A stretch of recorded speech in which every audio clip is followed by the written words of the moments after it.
One, one, two, one, two, one, two. Sound one, one, two, one, two.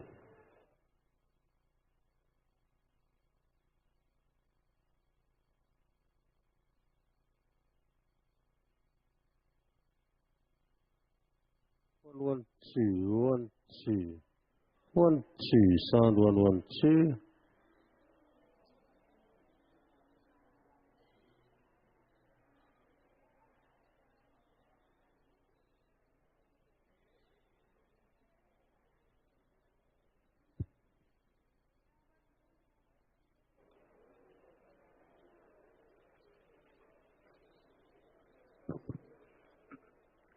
Colleagues, a very good morning. Can we circle down? Those that are still outside, can they take their seats, please?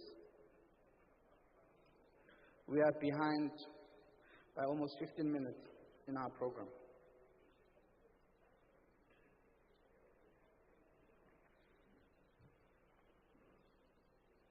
I'll just introduce myself first before we do house rules.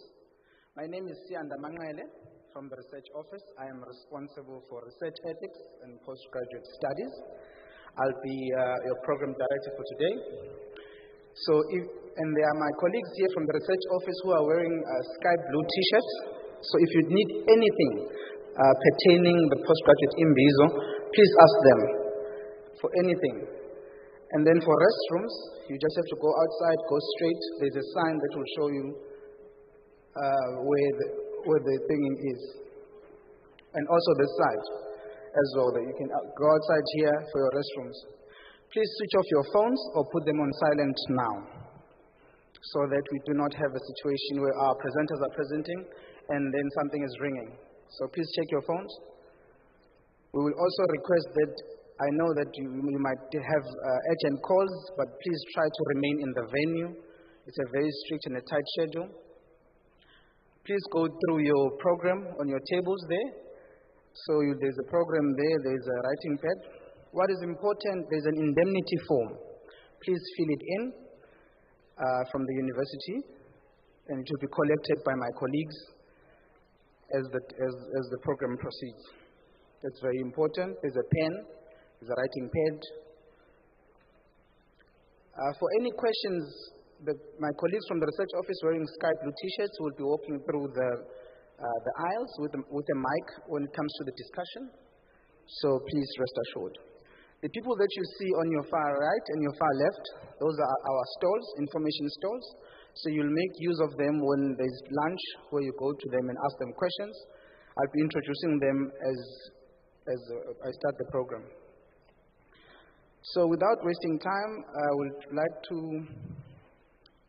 open a video from our Deputy Vice Chancellor, Research and Innovation, Prof. Konene, who unfortunately could not be here because the CINEX meeting was moved and it's today. And she has to be part of the CINEX meeting, so she couldn't be with us on the face-to-face base. But she did record a video for us, which I'm going to be playing now.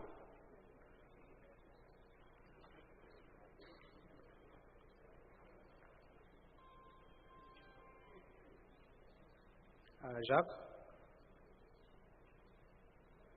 I'm ready with my video.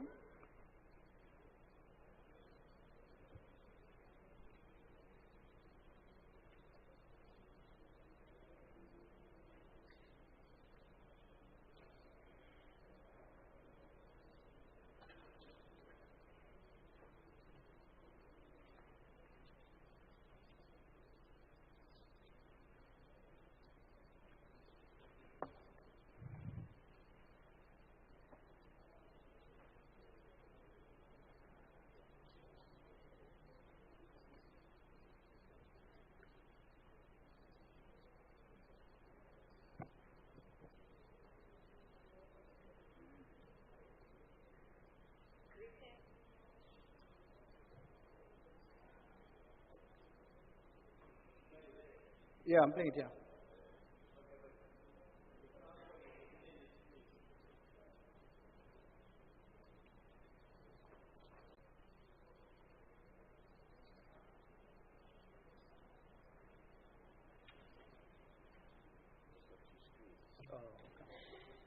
So you can help me with that.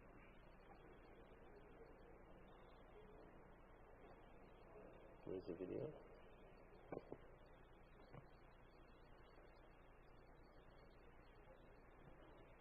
Where's the video?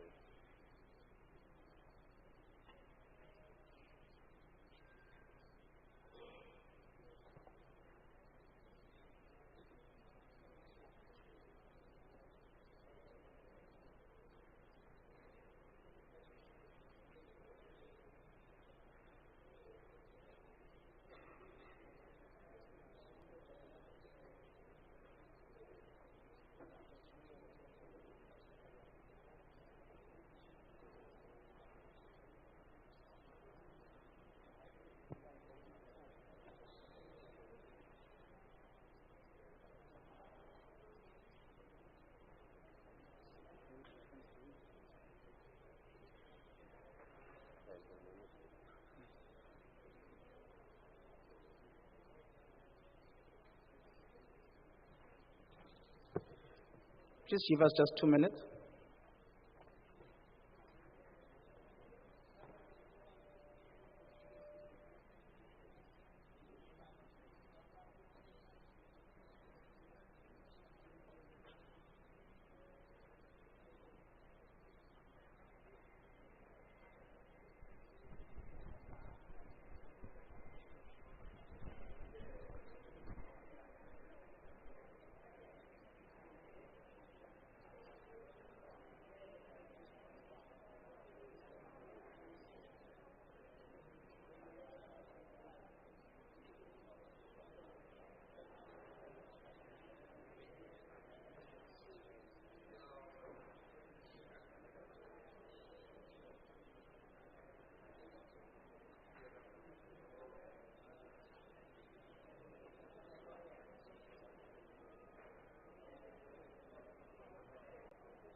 Thank you for your patience.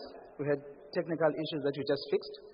So we will play a video. Welcome you all to the first research postgraduate Imbizo, organized by the Research Office at the University of Zululand. I noted there was a large number of RSVPs from the postgraduate students indicating their intention to attend this program. We really appreciate your attendance, and I thank all the efforts of the Research Office for improving the relationship with our postgraduate students. I hope it will only get better.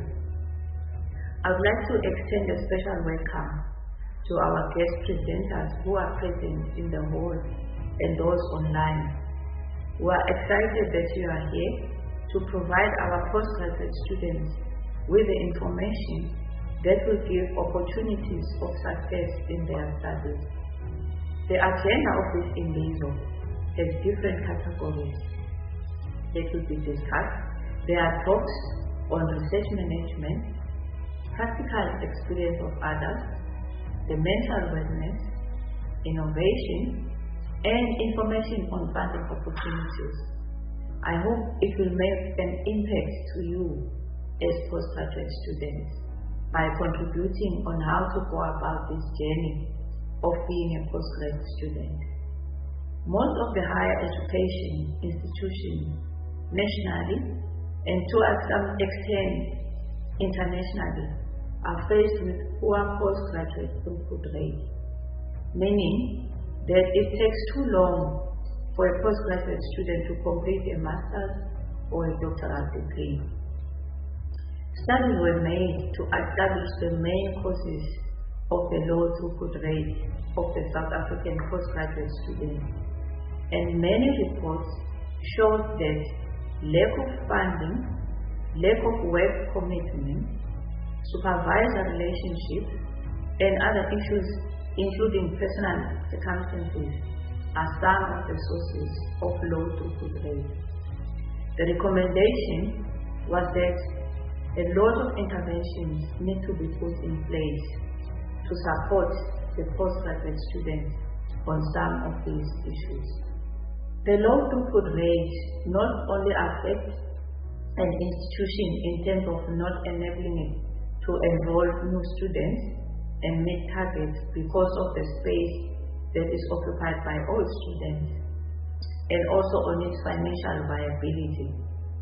It also results to financial waste incurred by the students and also has an effect on the self-esteem of the students.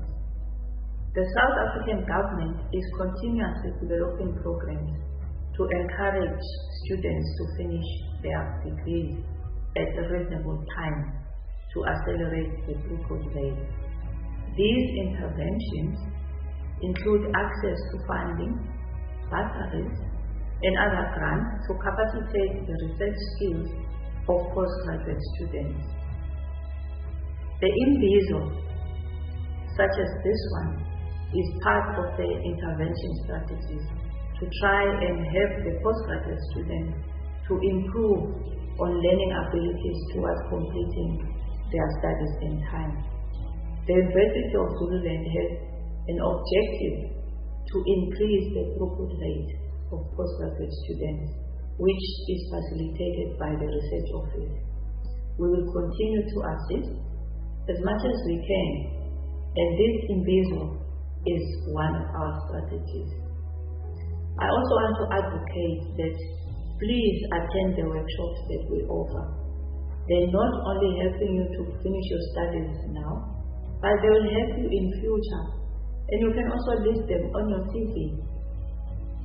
Also, the supervision MOU, which is a contract between the supervisor and the student, has been improved, and the new aspect that has been included will improve the supervisor and student responsibility and also the time management. And it is going to be a tool to accelerate completion of your degrees at a reasonable period.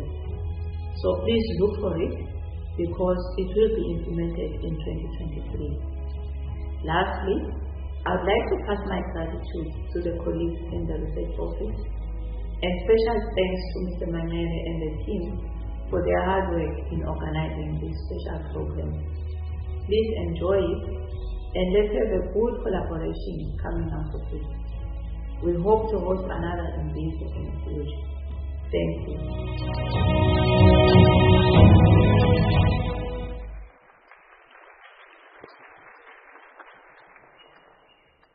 Thank you very much to our Deputy Vice Chancellor, Research and Innovation, Professor Nokuthula Kunene in absentia, with a wonderful welcoming of our today's program.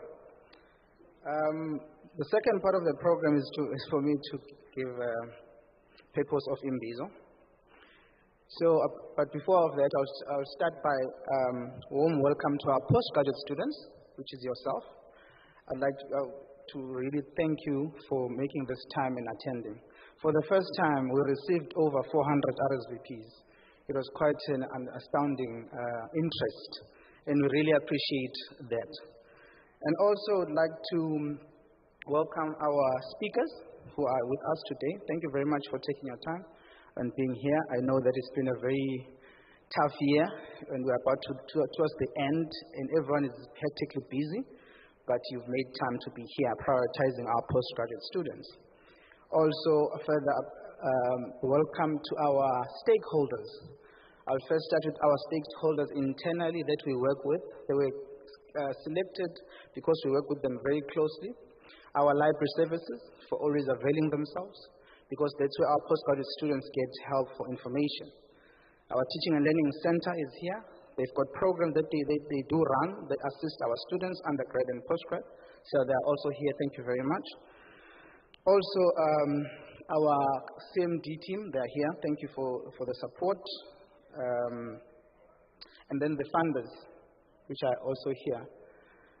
The CSIR, all the way from Pretoria, they are here to talk to you and have a conversation with you.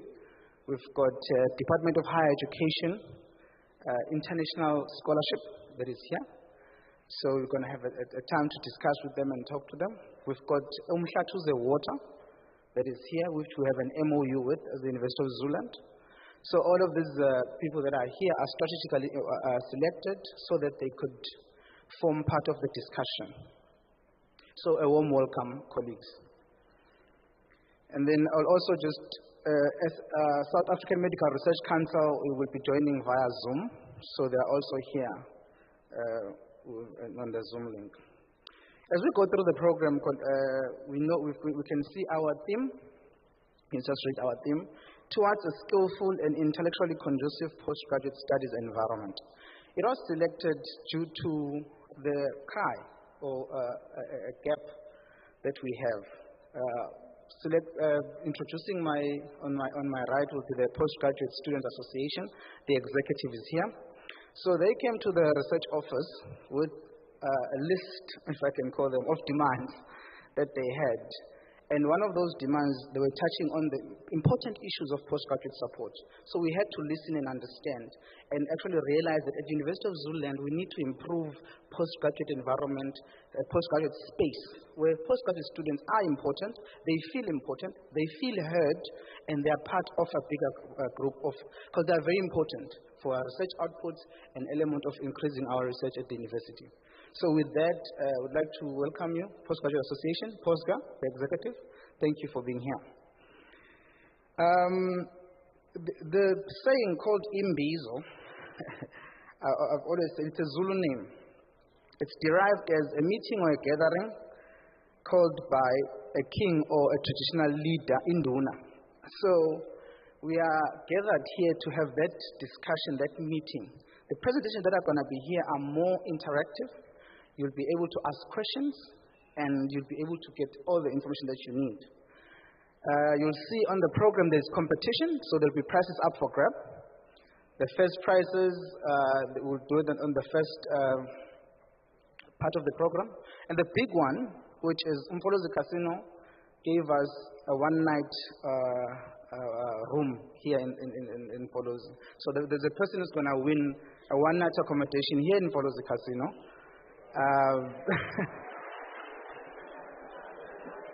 No partners allowed. I'm joking.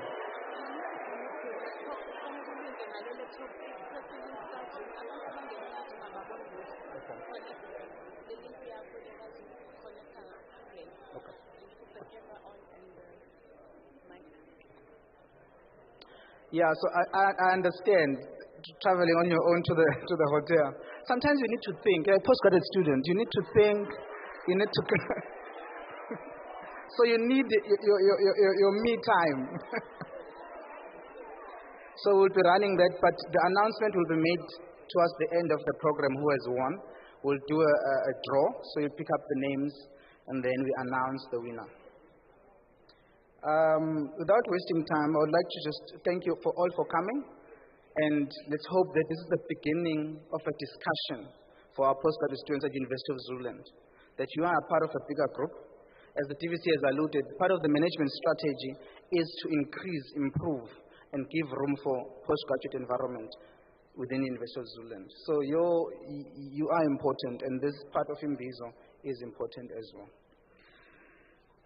Okay, without wasting time, let's go to our first speaker. Who's here. I can see Prof. Shokane is here, our first speaker.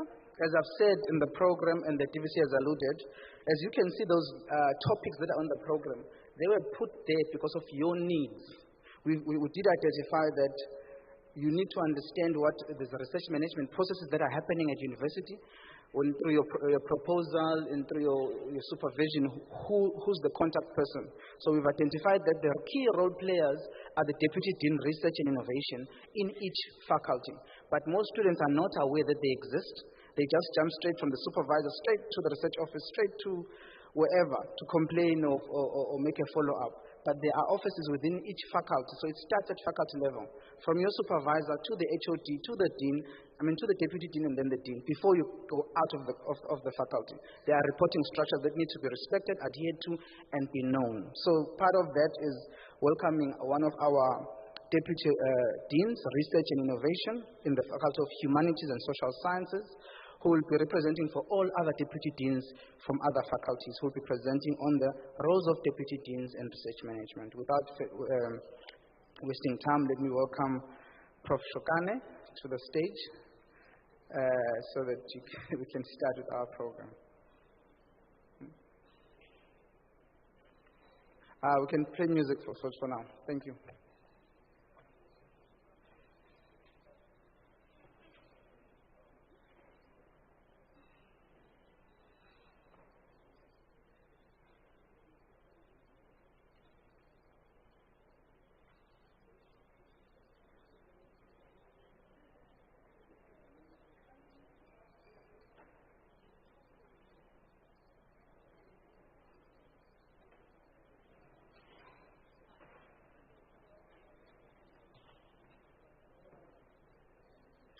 Prof, it looks like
No, I'm still seeing some movement at the back. Can we all be seated?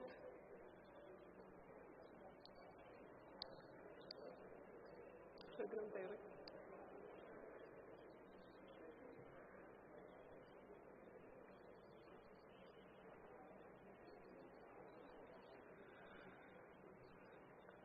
Okay, good morning once more, Sanbonani. Niapila.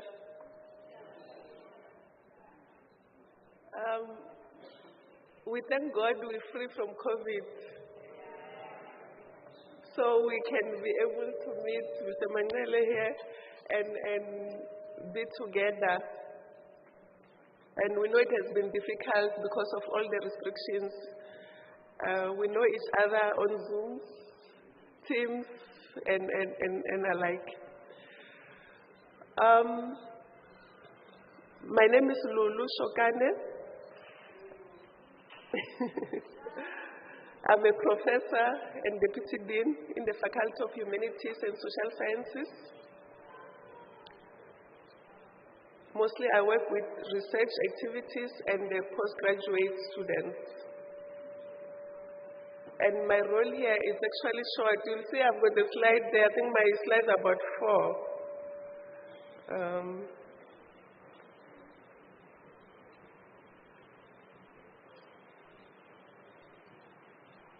I had to try to make it relevant for students who are here on our role, what we actually do as deputy deans in the faculty or in the university.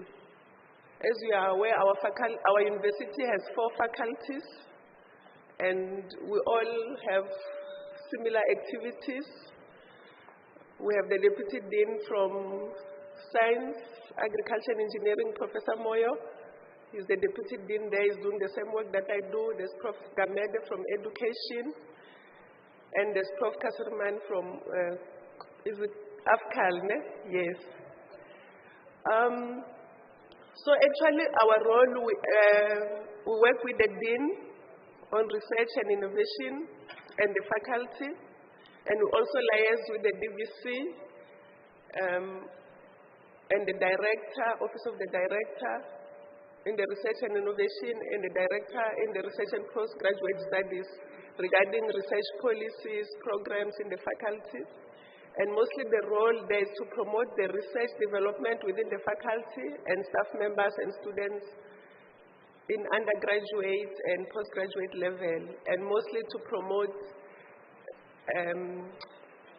ethical research activities. So how do you fit in? Even before you register as a student at the university, our role will ensure that the programs that you are in are compliant, are accredited, are up to standard. And to make sure that you are qualifying to be at the postgraduate level.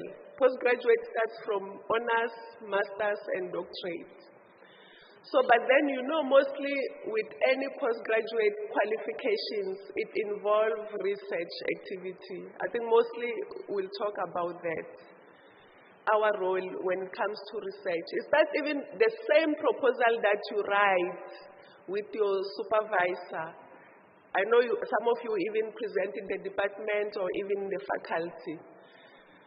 For one reason or another, all those proposals, they come through our hands, because we had to make sure that your proposals are aligned and are accepted at the university level. So what we do, your HOD, through your HOD, they'll submit your proposal for ethical clearance. And in the faculty, then we'll have a faculty research committee meeting where we send the same proposal to 2 reviewers to make sure that it's in compliance, it's ethical, it's up to standards. I know most of you complain that when you send your proposal, it comes back 20 times with corrections and things like that. But the whole idea is to ensure that your research is up to standard and it has quality. So for us, before we sign it off from the faculty level, then we take it to the higher degrees committee where it gets registered. then in the university system, and you get approval, and then even it certifies the appointment of your supervisors that you assign to. And even the topic that you have, it needs to be registered. Because remember, if the topic that you have is not registered, you're not protected from some other students who are doing the same research as you. And at the end, you can even be accused of being plagiarized a specific topic. So all those systems has to be in place to ensure that you get protected. Then once it passes through the higher degrees committees, you get the approval, it goes to the last level, which is the the university ethics committee, the research ethics committee. That's the last phase where at the end you get your ethical clearance. And you know, they always tell you that before your ethical clearance is issued, you cannot conduct field work or you cannot go to the field and do research. So our role also involves that. And you know, just to get a proposal through and the ethical clearance is a process on its own. So we also monitor your supervision with the supervisors, and we ensure that you don't stay in the system for a long time. It's very important that as much as we want you to be a student, we also want you to exit. So we also monitor your supervision. We funding opportunities which are there. Others we assist by disseminating information about the funders, NRF, HSS, and all the other stakeholders which support postgraduate students. And also, there's even issue of assessment where we oversee your appointment of supervisors. When you are appointment of external assessors. Any qualification at postgraduate level, it must be assessed outside the university. As much as your supervisor is taking you through the process of your study, of your research, but we need someone outside the university to endorse or to mark your dissertation or your thesis. In case, I'll refer mostly to masters and doctorate students. For masters, you at least need two people, two examiners to say yes, your thesis it is acceptable, you can graduate. And for a doctorate, you need three of them to approve, to say yes, they agree. So I'm aware that all of you are in different phases of your PhD or your doctorate or your master's or your honors journey. So it is a process that will take you through. So we have to ensure that even the assessment process has integrity, that even the feedback that you get, I know Professor Gili used to do that with the feedback to check even the quality of supervision that you've received. What does the examiner say? Did we do our part? There's no plagiarism. You know, all the workshops that you always see through the UniZulu notices, it's part of the process of preparing you for at the end so that you should graduate.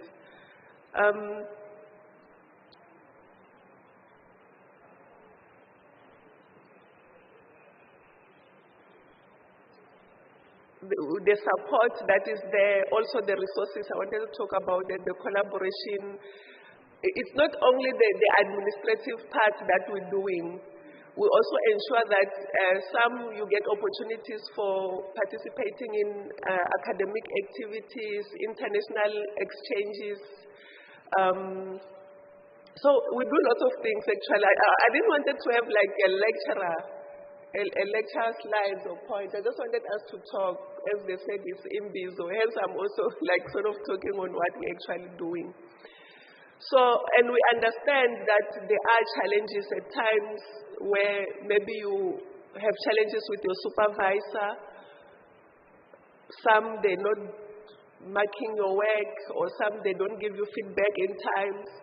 Usually the office of the Deputy Dean Research will intervene in cases like that. Or at times when, because of one reason or another, your supervisor leave employment, cannot continue to supervise you, we ensure that there is still a supervisor because learning has to continue and take place. So we monitor that. We also monitor progress. As much as most of you might not deal with you directly, but we work with your supervisors where at times they have to write a monitoring report on the progress. Because remember, with any study that you have, as I said, there has to be you have to spend time, minimum and a maximum. So if you must know if you registered for a PhD, you should exit within 3 years. But we have challenges where at times some you exit in 5 years or 10 years. Yes, due to reasons which one reason or another. But you have students who complete in record time and we're able to fast track and process that. And we are aware sometimes it's not even your own making. You know, even with the last year, there was COVID, there was other things that made students not to progress and to study and things like that. Some, with postgraduate studies, you're working, the demands at work are too much, the demands at home are too much, and all those things. And we have to oversee that all those things take place. And I just want to say, especially with masters, it's NQF level 9. It's at 180 credits, which means you should at least spend 1,800 hours to complete your degree. Yes, it involves you studying, it involves you doing your work, reading, reviewing literature, all that processes, it comes to that. So we monitor all that if it takes place. For a PhD, 360 credits, you must spend at least 3,600 hours to complete your studies. It involves all those things that we go through, supervision, even for you sitting here today, attending the training, it's part of all those hours that every little thing which you listen here, at the end, it will help with the graduate attributes to assist you for you to graduate at the end of the day. So we're involved in lots of all the activities, let me say so. At times you find that even in the assessment process, one examiner will come and say you got 80%. There will be one who will say you've got 50%. And when the results come before us, something is not right. We either do this to protect you or to protect the integrity of the assessment process. Because if there's a variation between the two assessors, we have to appoint a third one to ensure that maybe the other one was biased or they rob you. I mean, 80% is a distinction, right? But imagine you get 80% and the other one says you got 50. So when it comes to us, then we see to say, no, something is not right. Then we appoint another person to look at the results. And then the other person will either give a final mark, let's say maybe 75, or retain the 80, and something like that. So we ensure that all those processes, they take place. So you'll agree with me that most of the things that we do, it's behind the scenes, although we're not so in contact with your supervisors that you work with. So once all the results have been confirmed at the end, I mean, this is still on assessment, we take the results up to the next committee, which is the CNEX, and then they check all the reports and all those processes. It's then after that you can get a letter that you've complied, you've passed, you can graduate.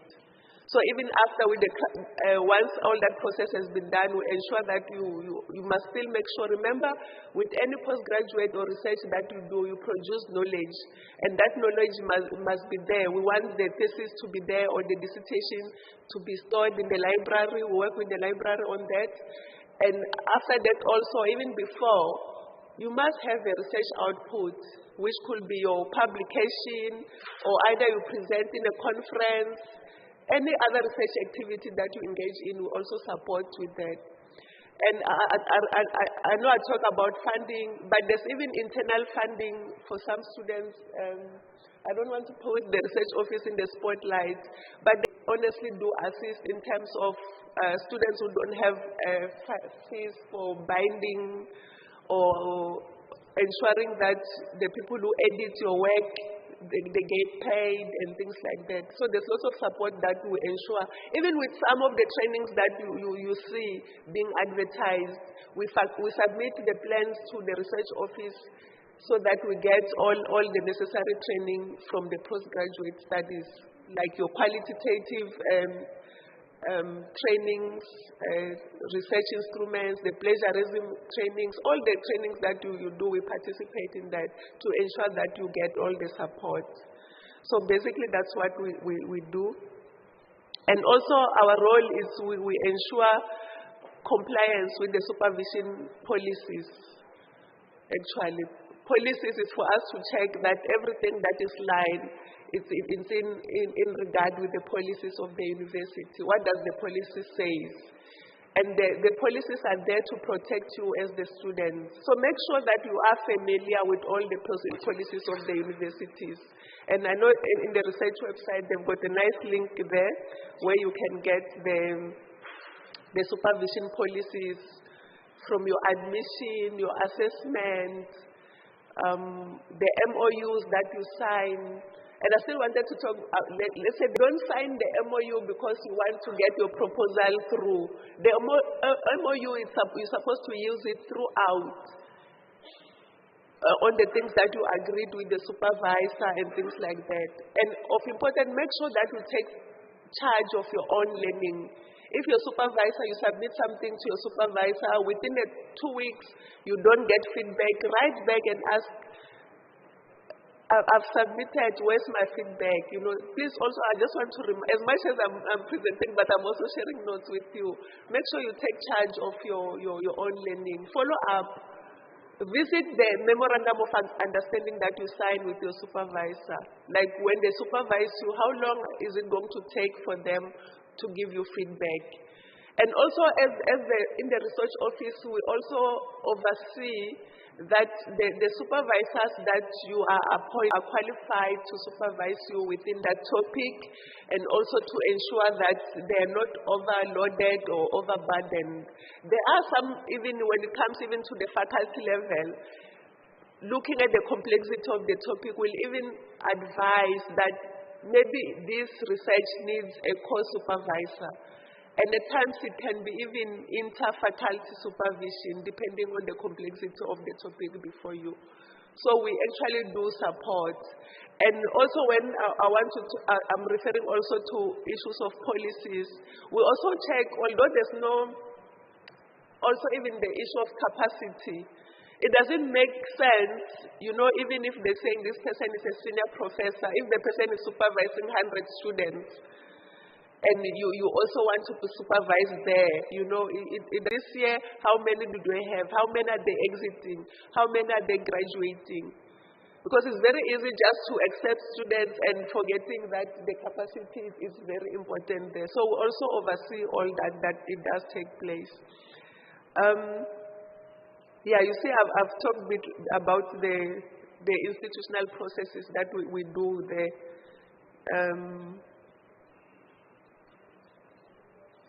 Yeah, I think I spoke about this slide even if before I got to it. So those are the processes that we do to ensure that you make it to BZ at the end of the day. Those who know, the BZ is the final exit where we bid you farewell for being a good student and gone through the processes. So yes, briefly it's about that. I just wanted to talk generally because I felt so overwhelmed when Mr. Mandela said I must just speak on what we're doing. I said, does he know what my job entails? But I tried to sum it up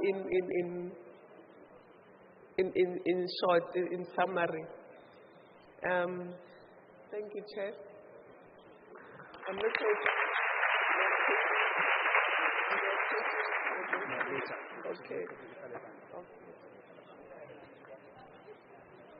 Can you clap some hands again for our Deputy Dean Research?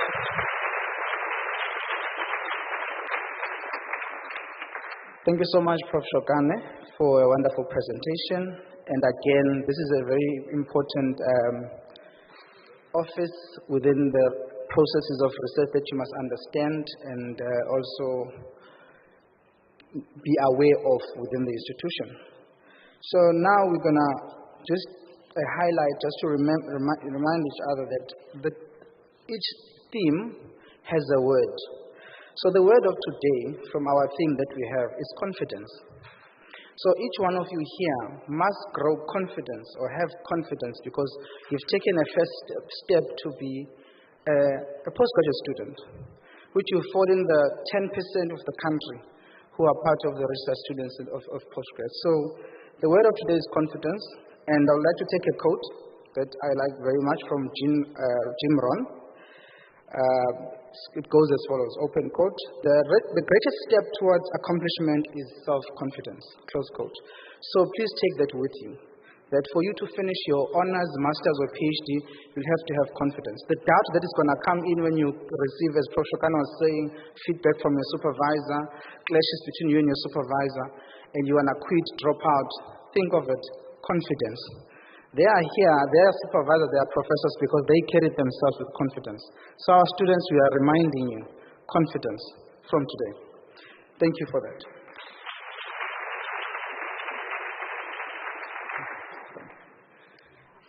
So we're going to go to our next speaker. As you know, as we all well aware that in every event, we juggle around the program. So we've juggled around our program. So we're going to move Bishop Makanya, and then our guest speaker is going to come first to present because of time, and then we're going to have Bishop Makanya after our guest speaker before we go to our discussions. But just to note, we've got people who are joining on Zoom, so that's why we normally see us having technical glitches. We're trying to fix that so that they can also see what we are presenting here. They can see you and your beautiful faces on the floor.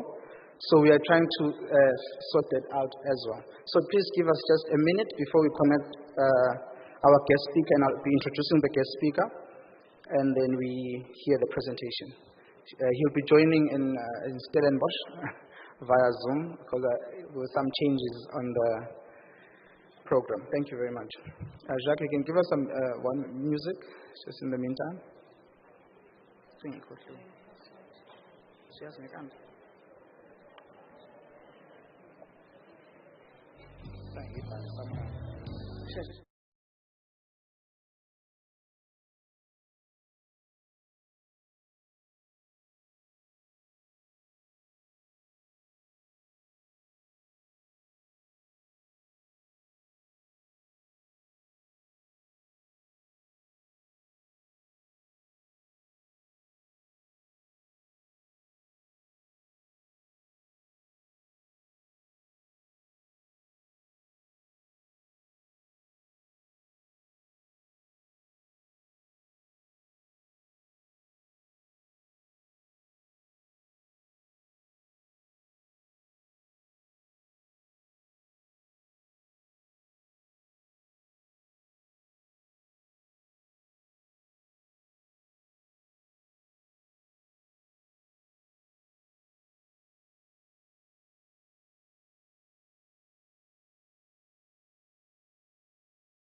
The Next Generation of Scientists in Africa 2018, the quality of South Africa's research publication in 2019, the state of the South African research enterprise in 2019 again. And the last one is a review of the NRDS and TYIP in 2020, respectively. He is currently working at the prototype publishing funding of science in Africa, the mobility of South African doctoral graduates, and the state of knowledge productive at South African universities. This is just a brief of what Prof. Moshana's achievements and his involvement. So, without wasting time, I would like to project his presentation on the screen, and then we welcome Prof. Moton to our research postgraduate Imbizo 2020.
A number of perspectives, of course. So I am going to address both the students in the audience and then probably also some of the staff, the supervisors who may be in the audience in terms of mutual expectations. So I've tried to summarize. These slides, by the way, have been sent to the organizers, so I hope that they will find their way to you. So one of the things that I've discovered over the years is that despite all the information that we provide to students, honors, masters, PhD students on our websites, university and departmental websites, is that many students still don't really have a great understanding of what they can expect from their supervisor. So I'm going to tell you certain things. Some of these you may well know, and some may come as a little bit of a surprise. I always start by reminding us what the word supervisor means. In this country, historically, it has a fairly negative meaning, but its original meaning, which comes from Latin, just means to oversee. Literally, super means over, and viso is the same word that we get video, which means to see. And essentially, the role of the supervisor is to oversee not you as the student, but your process, your journey from when you begin to when you complete with graduation. And in that overseeing, supervising role, there are, to my mind, 5 key responsibilities of the supervisor.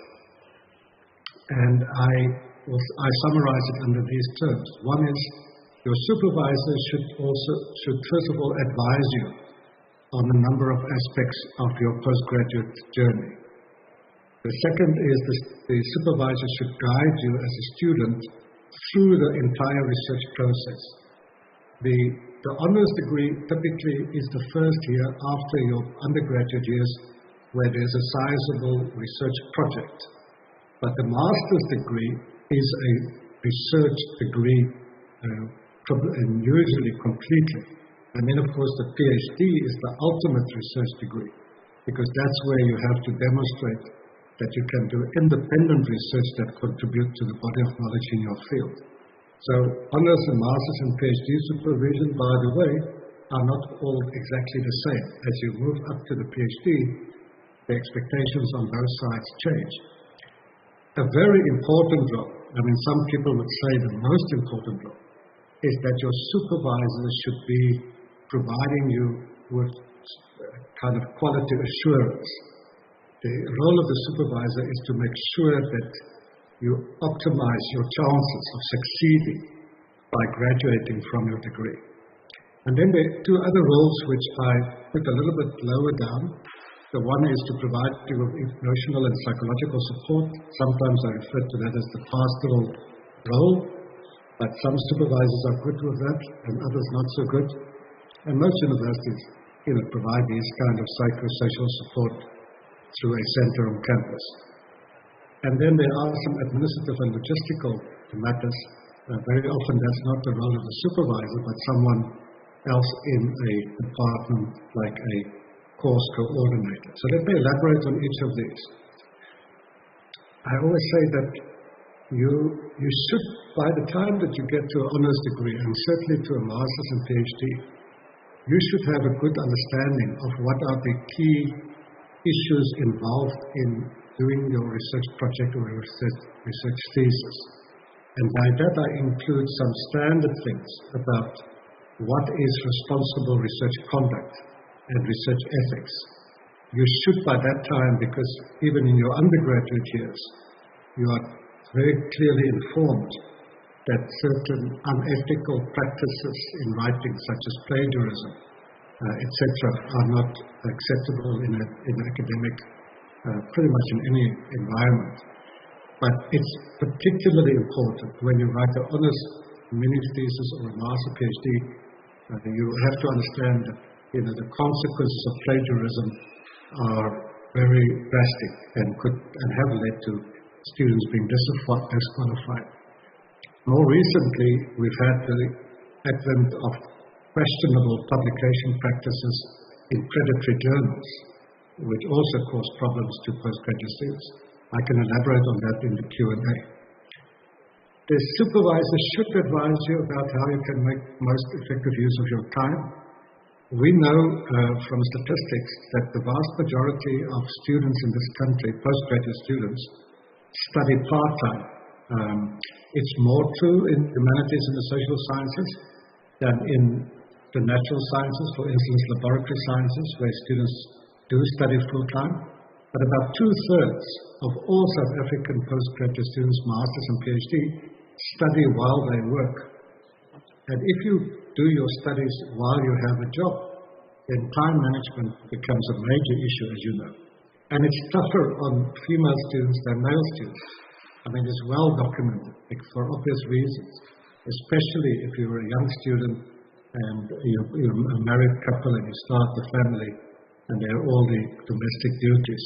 So smart supervisors are sensitive to the fact that time management is crucial. And the crucial thing there that I always tell my students is that what you should try and do with a master's thesis and a doctoral thesis is to set aside 1 or 2 hours every evening if you can, and a few more over the weekends. You have to get into a habit of reading and writing. If you think that you can complete the PhD, for instance, by not working for 2-3 months, not reading any articles, and then suddenly spend a lot of time, and then you go away and you do something else again, then you're not going to complete successfully. So one of the big issues about time management is self-discipline, and your supervisor should be sensitive to that. The other thing about time management is that, especially if you're a part-time student, to set up regular meetings, in person or virtual, with your supervisor. And by regular, I mean it could be every month or every 6 weeks or whatever. Of course, if you're full-time on campus in residence, it can be much more frequent, and students who work in laboratories pretty much see their supervisors every day. The supervisor, in theory, should be an expert on the topic of your thesis. And I say in theory because we do know that over the past 20 years, we have seen a huge increase in the number of honors, masters, and PhD students in the country. Nearly a threefold increase. At any time now, there are nearly 100,000 honors, masters, and PhD students registered. Last year, there were 24,000 PhD students registered in the country. And if you add honors and masters, it's more than 100,000. There are only about 20,000 academics, and even less of them who can supervise a PhD student. So the reason why I raise this is that it is now very common for the typical supervisor, especially senior academics, senior lecturers, associate professors, professors, to have anywhere between 5 and 10 masters and PhD students to supervise. And then it's very difficult for such a supervisor to be an expert on your topic. He or she can be an expert in a broad field, but on your specific research questions. So I always, again, tell my students that I prefer them to work on my topics. We can discuss it, it's always negotiation. But if you work on a topic, which is also an area of specialization of your supervisor, you get the benefit of high quality supervision. If you have a supervisor who knows very little about your topic, then that supervisor can only very artificially assist you on the content of what you're working on. And that, at least, that can extend your studies quite considerably. It is not the job of your supervisor to do your literature review for you. He or she can guide you to some of the most relevant studies, but I always tell my students, it is your job to go to the library, go online to the library, find articles, read, and then I can tell you whether you're reading the right stuff. Most studies at the master's and especially the PhD level require that there's a conceptual frame of reference. That you need to discuss with your supervisor to say, no, we cannot change the whole picture because this is what I'm interested in and this is why I want to investigate about this topic. Thank you very much. Thank you very much, Prof. Chili, for that information, and thank you very much to our Deputy Deans in taking that. And in addition to what Prof. Chili is saying, I think as we have started our Imbizo, we did report what are the reporting lines at faculty level. You've got your supervisor, you've got your HOD, you've got a Deputy Dean Research, and then you've got your Dean. So you can't be frustrated and having situations with your supervisor and the line of reporting is not aware. You can seek advice, but don't sit in your corner and be frustrated because you're not going to finish your studies. So it's very important to understand the line of reporting. Even if you don't want to expose your supervisor, but you can have a conversation with the Deputy Deans and they can advise. When it comes to the journal, I think I'll throw that ball to the Postgraduate Association. They'll have to take that up. They must run with that. It's part of their planning and their action plan, because and then we will be there as the university to support what has been given. Can we move to two more questions that we have? And then I note that there's a question, online question, that Zinhle or Lungile are going to read for us. But we're going to just finish the round here and then we take the online questions on Zoom. Sanbonani, I would like to check. My question will be directed to Professor Shokane. I wanted to check here because I've seen in some instances where maybe, for example, there are students whom I know, I normally work around with. They've been in a program, let's say, for instance, a student has been doing their master's since maybe 2019 or 2018, when I was doing my final year undergrad, and even up to date, those students are still doing their masters. They haven't finished. So I wanted to check because they are saying that they are offering assistance or they are keeping track as to whether people are not staying longer than is necessary in a program.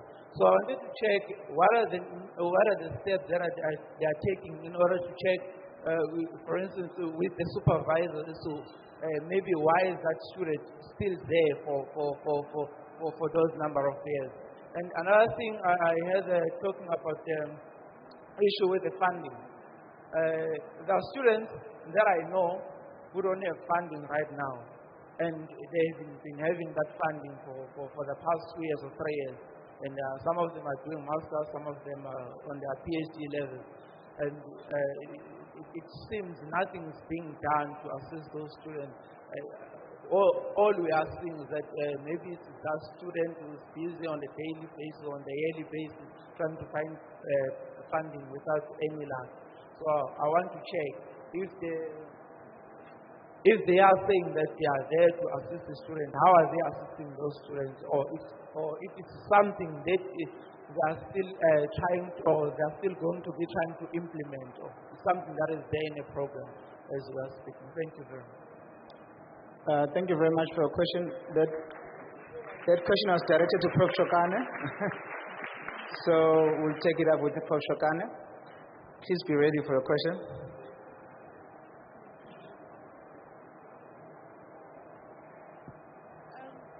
You've asked a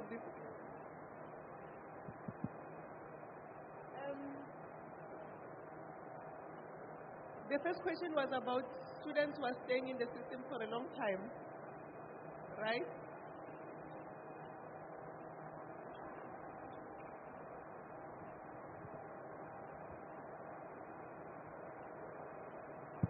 Can we have another mic? Colleagues, just have a mic next to the other so that we don't have to waste time.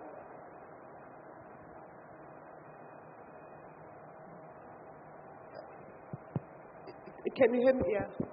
I'm saying the first one is about students who are staying in the system for a long time. I'll respond in twofold. You have two categories of students. There are students who know when they registered that their degree is 3 years and they'll complete in 3 years. That is a choice of a student. As the university, if we keep a student for longer than necessary, it costs us a lot. It's not the intention of the student to let you come and occupy a space. You must come, you learn, and you exit, and you leave the space for other students. Because every year we have quotas, we have planning for specific students which our university can carry. There's a capacity of the university that can carry. So if students, they do not exit, they clog the system. It's costly for you, for your parents, and for the university. But you still have those students, out of not of their own making, they face life challenges. That students can be in the system since years, as you're saying, since you knew them. There could be, life does happen. At times, things which are not even our fault. You know, you'll have people who go through sickness, death cases in the family, accidents, and all those things. That is not within anyone's control. So we usually take that into an account. And if you check the policy, at least the university at times even gives you, I think even up to a 1 year where a student is allowed to put students in abeyance. But the university must know that this year the student won't be around because of sickness and this and this and this. But then you still have another category of students who, because of their professional affiliations, or they just like the status that they are registered for a PhD. You know, there are people who think to be registered is a status. What are you doing? I'm busy with my PhD. You know, it's never a dream for them to be called the doctor. They just like the student card, or maybe they like the NRF. They like the funding that they get, and there are some students. Honestly, there are students where you find it's very sad. At times, I'm glad Mr. Manuela was saying on the program that in the afternoon, there's a clause about funding opportunities. We have very interesting funding opportunities. I know even the National Institute for Humanities and Social Sciences, if you have that scholarship, they give you 140,000 in your account per year, per annum, for 3 years. And at times, that becomes a stumbling block because then the student is finished, but they don't want to submit because it will cut off funding. Remember, the funding goes into your account, you pay school fees. How much is it? 3,000 something, the rest is for you and your research. So at the end, besides the internal challenges,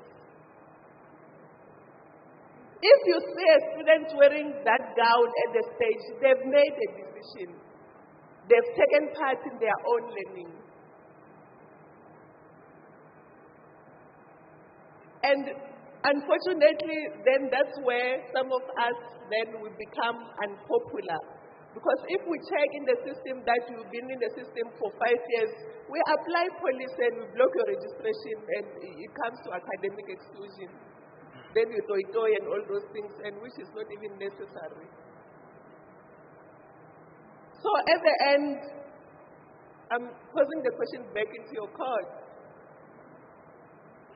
Students, they hear because they want to hear. They graduate because they made that choice.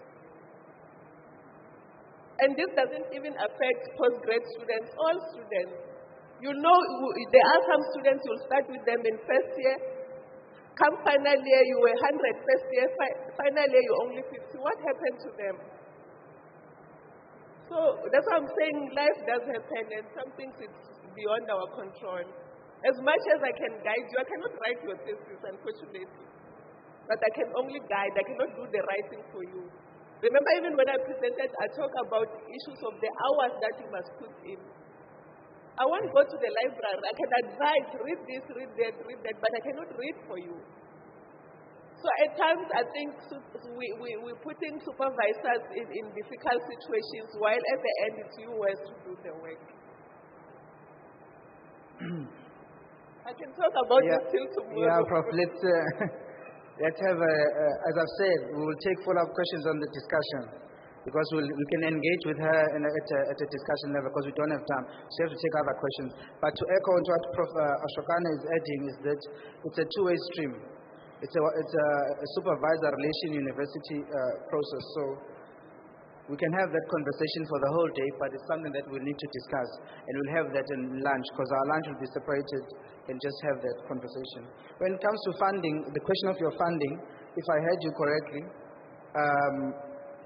we've requested most of our funders, most of our students have funding. CSIR, NRF is here, Dr. Ngango from NRF, to name a few, to also have that conversation. So one of the biggest challenges that we're facing as the university, that most of our students don't have funding. We only solely focus on NRF. And for NRF, it's too much. We need to look into other funding opportunities that increase our funding. So it's a conversation that we're having. It's in the plans, it's in the strategic planning, and it's something that we're taking a priority on. Because we're losing many students. Some cannot come back and register next year. Some cannot graduate. It's a big question. Can I have another question? Greeting everyone. My comment is based on what is expected from supervisors. Prof. Martin stated that supervisors should be advisors, guiders, and provide support. But some of the supervisors only guide and give advice. They don't provide psychological support. As postgraduates, sometimes we feel the urge to give up. And our supervisors should be able to note when we want to give up and give emotional and psychological support. I think supervisors should be equipped with mentorship skills so that they know when their students want to give up and offer them psychological support and emotional support because we need them. There are times where we lost control and at that time, we don't have confidence to carry on with our work. So we need that psychological support from our supervisors. Thank you.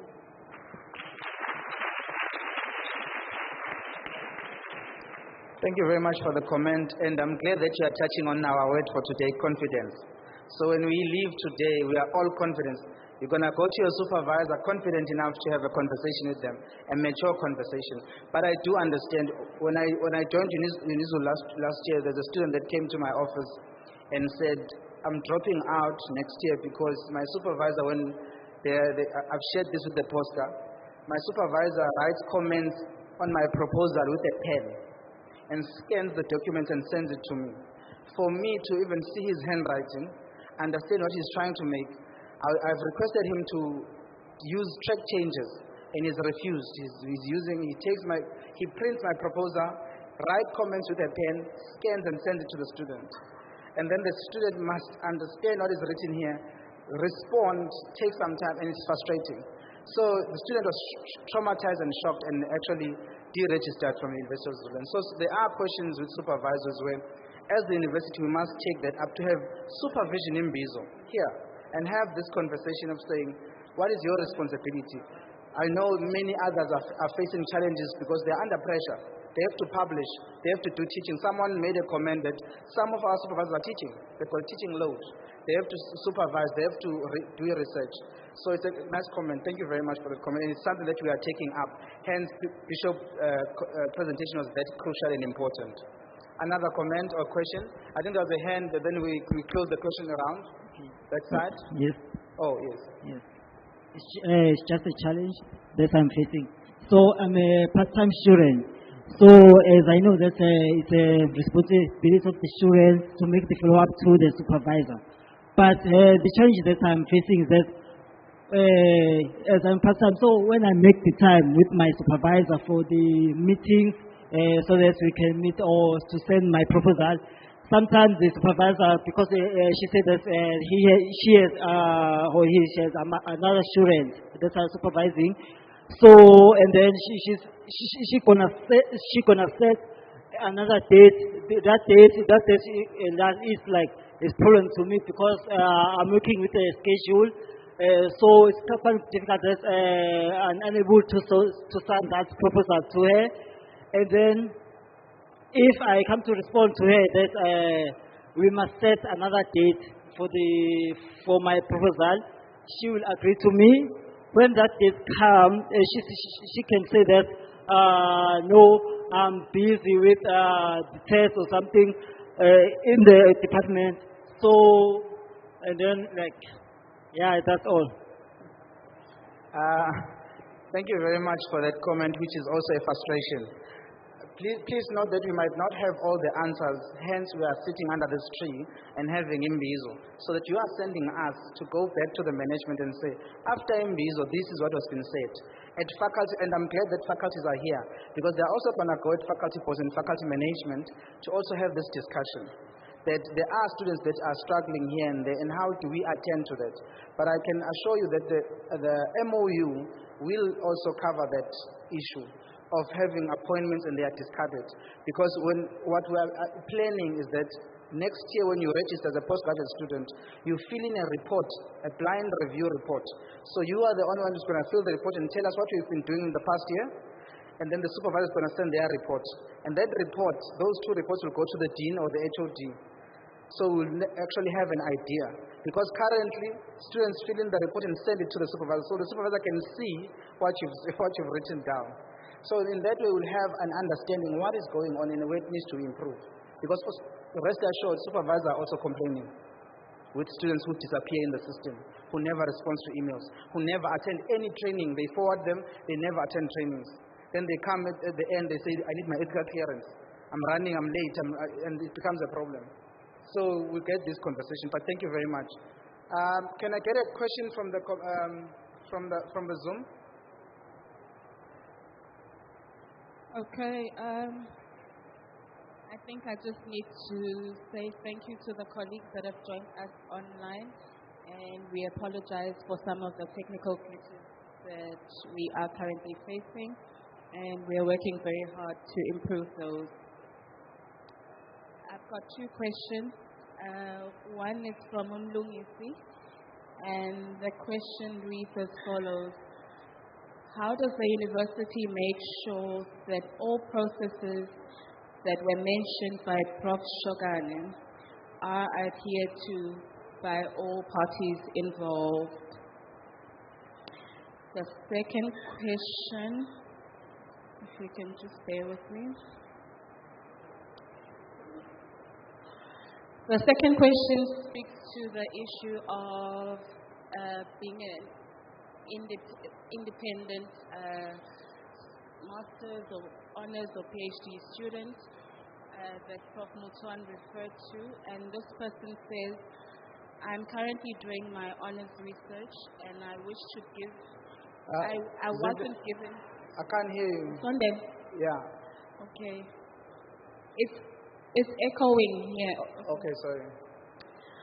Okay, so the person says they are an honors student and they say when they started with their honors journey, they weren't given any briefing on what exactly to write on or a skeleton of the research that is expected from them.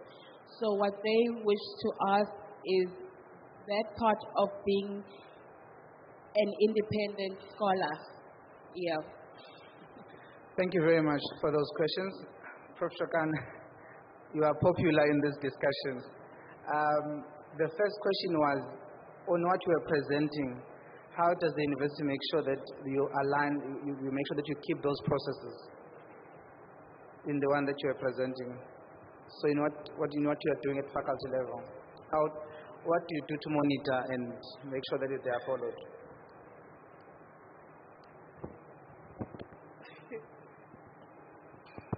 Yeah, I'm still saying this is it's a brilliant class. Mostly it's about monitoring and evaluation. It starts with your supervisor and you as the student. Where remember you had your MOU, the Memorandum of Understanding, and your proposal. So the time plans, remember in your proposal you wrote time frames and time plans. By these 6 months I must have had my proposal approved, I should go to the field. So our role will actually support your plans. I cannot take your proposal up to higher degrees before you and your supervisor submit it to me.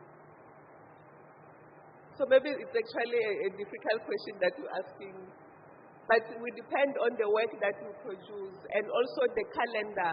Remember the university has a calendar on when does the faculty board sit, when does the higher degree sit committee, when does the university research and ethics committee work sit. So what we do also remind them, we send notices to the university that we call even items to be presented. So then your supervisors will know the meeting will sit on this day. So if you plan let's take like now you registered and you want to submit your work for external examination, I'm just giving an example.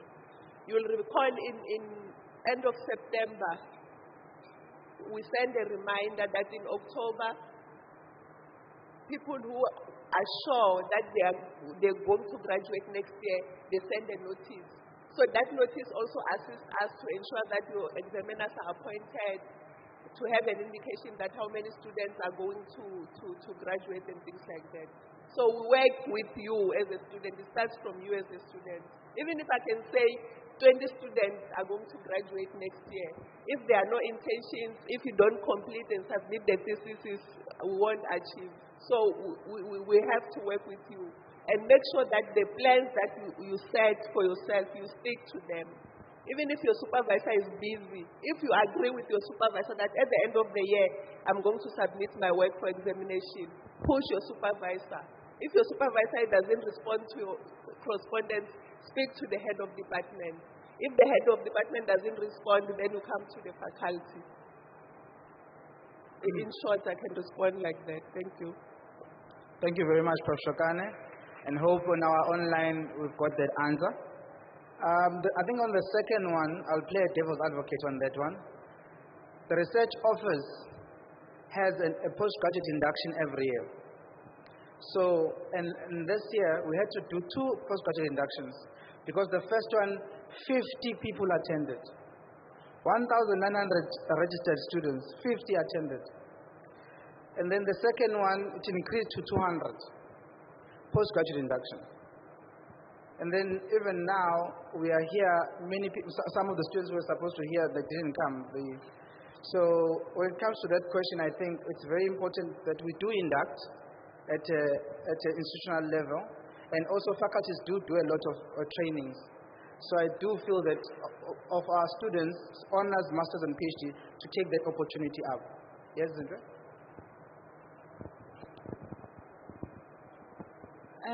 Sorry, Sianda. I think the question was more based on being guided as an honors student by your supervisor in your research study.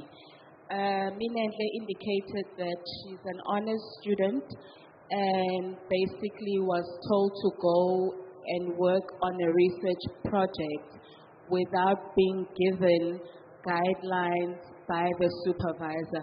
So it's more of a supervision issue. Oh, okay. No, thank you for that. I think on that one, Prof. Shokana did allude to that it's also a power relation issue. Prof. Chili also explained that. So I think we will have to take it back to our departments and faculties because we know that there are processes that are done at faculty level. So for guidance, we will have to take it back to the faculty and try to improve that. I think we'll take one last round because we are behind, and then on the program we'll change. The competition, we'll do it before lunch. Both competitions will be done before lunch. So the first one will be a draw. Then my prizes are already here for 2 people. If you've left, then it's a problem. And if you're planning on leaving early, if we call your name towards the end for the room, and you're not here, we're going to pick with the next person. So please, only a person that is here that is going to get that. So just rest assured on that. Last question, then we move to our next speakers because we're running out of time. Yes, good morning. My question is on co-supervision. What are the boundaries there, and am I, as a student, allowed to request and motivate to get 2 supervisors for my research, or is that something that is discussed by the HOD and the lecturers? I just want to know a little bit more about co-supervision and how that works, and the whole picture of it. Thank you. Thank you very much. Prof. Chili, Prof. Shokane, and Prof. Moyo, Prof. Rev. It's a question on supervision. On co-supervision? Can the student request for another supervisor to be added? And what are the processes for co-supervision? Okay, thank you very much for your question. Well, with regards to assigning supervisors, it is done at a departmental level. It is done by the HOD. HOD assigns supervisors to students based on the expertise of the supervisor. So, for instance, the student will submit a statement of intent when the student is applying. Then the HOD will read that statement of intent and assign a supervisor based on the topic of the student who is an expert in this topic. Then where there is a need for a co-supervisor, one, it is based on different cases. For instance, if the expertise within the department requires someone maybe from another department, the study is multidisciplinary. So which means if the study, it is a combination of different disciplines, then you find out that there will be a co-supervisor who is coming from that particular discipline to ensure that he or she bring in the element or the expertise of that particular, of another discipline. Then another point on co-supervision, co-supervisor can be appointed if a supervisor is not well experienced, if a supervisor is a novice, or if a supervisor is still growing in in supervising master's and PhD students. So which means he or she still need to be mentored. So we always, ensure that there is a co-supervisor for that particular supervisor, because he or she is also learning as much as he does have doctoral qualification, PhD, but he's still new in a supervision journey. Then we would appoint a person who is senior than that person to co-supervise so that he can mentor the novice supervisor. Then a student on his or her own, if he feels that he needs another supervisor in my department, because I'm also the head of the department, I have an open door policy where if students want to be co-supervised, they talk to myself as the HOD and explain why they need co-supervision. Then we evaluate based on his or her justification. Then we offer, co-supervision. But according to the policy of University of Zululand, a co-supervisor can be assigned, one, if the supervisor is a novice supervisor, he or she still needs to be mentored. Two, if the study is multidisciplinary, it requires, different supervisors from different disciplines. Thank you very much. I'm not sure, Prof. Shogan? Thank you.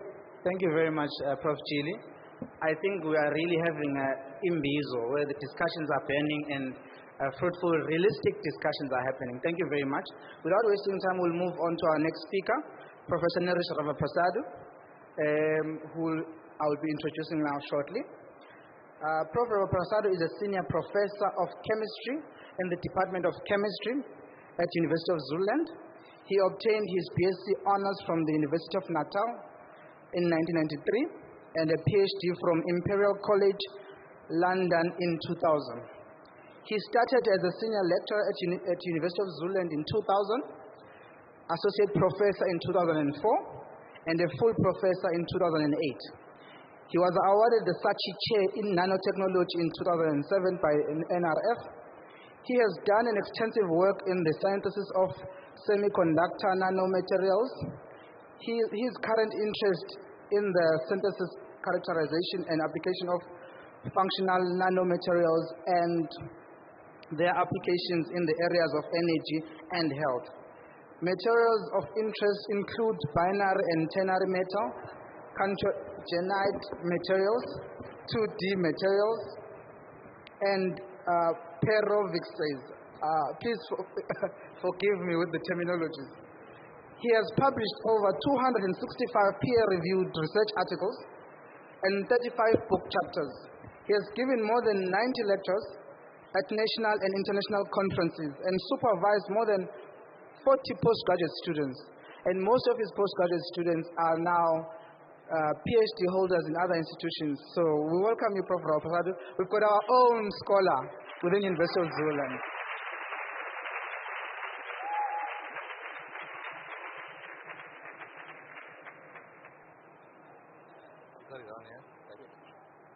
Thank you. Okay. Okay.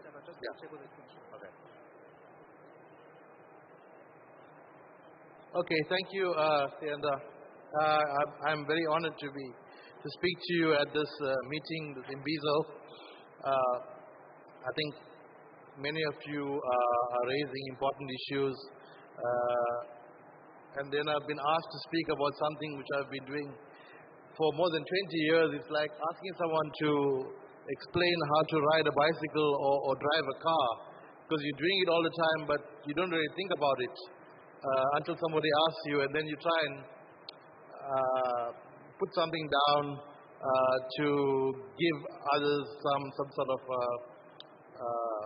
advice. And so, in preparing this talk, I had to go back and think about things that I'm so used to doing without actually thinking, having it written down. So I think we spoke about, or there's been talk about contracts and legal aspects and rights and duties and so forth. But in my case, I'd like to tell you a story. So, I think the power of personalities overrides all of that. Okay, it's the people you meet. It's not about the paper that you're going to sign and the contract, and like in a marriage, you don't care about the writing. You only bring it into play when there's a problem, because you meet the person, you want to do something because you are passionate. And there's this person. Sorry, I can't see it here. Okay. Professor Max Zulu, many of you would not know of him. He's late, he died in 1998.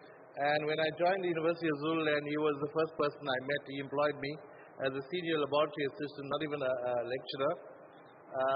And he was a chemist. And we have the Office of Internationalization, and we have all these formal structures nowadays, where he was doing internationalization on his own. He was a member of IUPAC, which is the International Union of Pure and Applied Chemists. He was the South African representative on IUPAC, and IUPAC is the organization that names elements. One of the duties is to name elements. And they used to meet regularly in Zurich in Switzerland, and Professor Zulu was a member, representative from South Africa. He got his PhD from University of New York, and he chose to settle at UniZulu. And he was well known in amongst his peers, amongst other researchers or chemists. But he faced a problem at UniZulu. The people he worked with, he was the only black member of the department, and he faced huge opposition from his colleagues when it came to honors. The department did not run an honors program, and it was a very strange decision.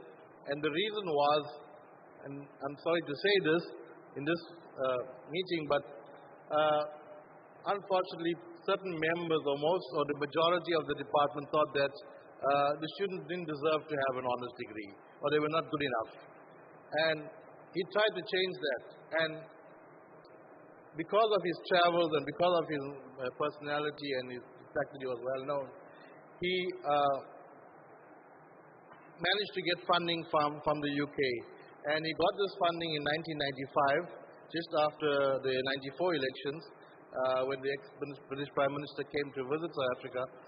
And he was one of 5 universities to get this funding. And I was so lucky that when I started the job, he informed me about the funding and asked me to get on board and to take up the bursary, which was going to be given in 1996. So to cut a long story short, I joined the university and I went on the capacity building program to do a PhD in the UK. That was in 1996, and he was so excited to send me over. And I was very, very worried and very anxious, and as Sianda says, when it comes to confidence, because it was the first time that I've ever been on a plane, first time that I've ever been to another country, and I had to go and represent my university to do this degree. But the experience was so different from here. That's what I'd like to share, because we're talking about supervision. It was not about contracts and about formal aspects of the PhD. I was assigned to a postdoc, and the postdoc, he held me by my hand, and it was more apprenticeship. He taught me everything that I needed to know in the lab. I worked with my supervisor, who was also late, Professor O'Brien, and I learned by being on the job. So I learned practically, but under supervision and under guidance. And so I had a very different experience. It was more hands-on, a kind of experience where you are shown the ropes, in terms of having someone with you all the time. So that was my experience, and I came back in 2000 and we started.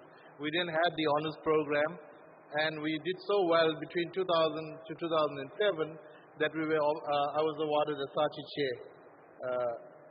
Now, just my last words on Professor Zulu. I think If he was at any other university in the country, maybe Stellenbosch or Pretoria, we would have buildings named after him. And I think it is our duty and that we should revisit how we treat our academics. And I think he deserves to be known. He was from the area, he was a great man, a person that people knew and looked up to, and he inspired people. And I think maybe we should consider honoring him in some way or the other.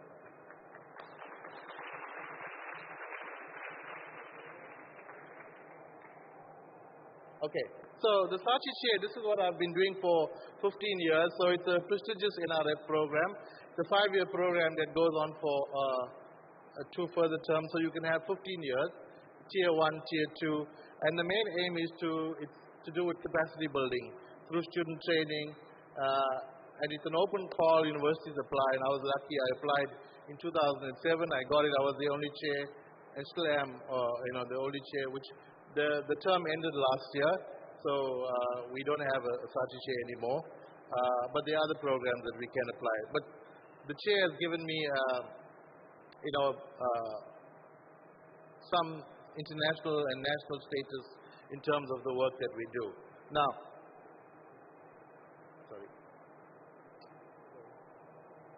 Now, so the highlights of the chair, in 15 years, we as a chemistry department, and the work that I do, I work with students. So whatever I present, I may say this is my 200 publications. Actually, it's not mine. It's mine and my students. Okay, so it's teamwork. And so in our 15 years, we published 200 papers, 25 book chapters. I've edited 5 books, 2 patents, 17 students, and 14 postdocs. So the postdoctoral research fellow program is very, very important for university and for students. We have funding from DHET, from NRF, to employ postdocs. So postdoc, what does a postdoc do? In my case, my postdocs work with my students. So I have a supervisor, and then I supervise the postdocs who supervise the students. And there's a sort of chain of command, but all in all, we are one group, so we work closely together. So on the day-to-day basis, the students will meet the postdocs. Postdocs will, work in the lab with the students. So I've had 14 postdocs in the 15 years, and many of them were funded by the university and by the DHET program. We've just acquired a 23 million rand microscope, which has come at the end of the chair. And we've reached more than 10 million in funding with many international collaborations. So the students come from other parts of Africa. We send students to UK, to USA, to other countries as well. Now, these are some of the you can see that, students or ex-students who've come out of UniZulu. So on the left, you see Professor Moloto, who's giving his inaugural lecture at UNISA in the next few weeks. There's his wife, Professor Nosipho Moloto, at WITS, who's also a Saatchi Chair. So I think that's a first. I don't think there's ever been a Saatchi Chair that gave birth to a Saatchi Chair. So that speaks a lot about the quality. Professor Ajibadi is at UKZN. Professor Olufemi is at UJ. Dr. Mlowe is at Dar es Salaam. Dr. Nyaman is at University Yaoundé in Cameroon. Dr. Danpal is at UWC. Dr. Chile is at VUT. This on the left is Dr. Advocate Molondo. So he has a PhD and a law degree, and he's an advocate in Durban. Dr. Mdloli is at Mintech.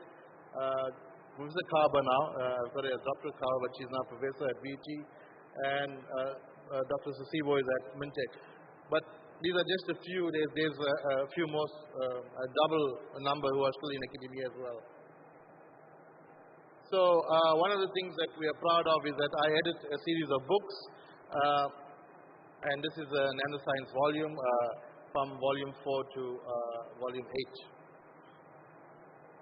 Now I put up something which I'm going to indulge a bit, because we're talking about supervision and students and work and quality. So the quality is there are many indicators of quality. So I've just shown you one, which is your students who go on to emulate yourself, become who you are. So you end up giving birth to professors and doctors. That's one measure of quality. The other measure of quality is your publications. But how do you measure the quality of your publications? So one of the key indicators is your H-index and your citation number. So, and this is mine. Again, it's a team effort. It's not mine, but my team and me. And you see there's 5,600 citations, H-index of 36, which is now 37. So, it gives you an idea of how you compete with others in your field. So where do you stand? Where's your ranking in the world? So the citation and your H-index is part of it. But the point I want to bring forward here is this. Now you go back, you can do further analysis, and this is on Scopus. So here you can see the list of our publications, and I've put in bold the impact factor of the journal. So the impact factor is a measure of quality again. So why am I putting all of this? You will see the journals are international journals, all of them, flagship journals. So in chemistry, so Dalton is one of the big journals, and I'll show you on the next slide more journals. So chemistry materials, impact factor 10.5. Advanced materials, impact factor 32. Langmuir, so these are the big journals. So who publishes in these journals? Mainly, you get first world researchers, so you get people in the what you call Ivy Leagues or your top 10 institutions in the world, right? So you get Oxford, Cambridge, Harvard, MIT, all of them. So if you go to the journals, you'll find a list of contributors who are mainly from the big universities in the world, right? And if you analyze the amount of fees that you pay, when I went as a student in the UK, my fees was 30,000 pounds a year. So if you convert that to the current rate, my fee was 600,000 rands a year. And most of the schools, the fees, that's the amount you will pay. If you go to Harvard or Cambridge or Oxford or whatever, you will be paying at least 30,000 pounds for your education. How much of fees do we pay at UniZulu? We are paying a fraction of that. But what are we saying? We are doing work that is being published in a journal with contributors from universities that are charging or that you are paying 30,000 pounds. So it means we are competing internationally with institutions that are far more privileged than us. Okay? So unfortunately, even in our local setting, that we are still underprivileged. We don't have facilities that can compete with the bigger universities. But yet we are doing work that can go into these journals. So it's very important to look at it in that way, to see where we are coming from, and how we are doing. So I put all of this, and how do we get there? How do we get students to publish in the big journals, in the flagship journals? And that's our aim.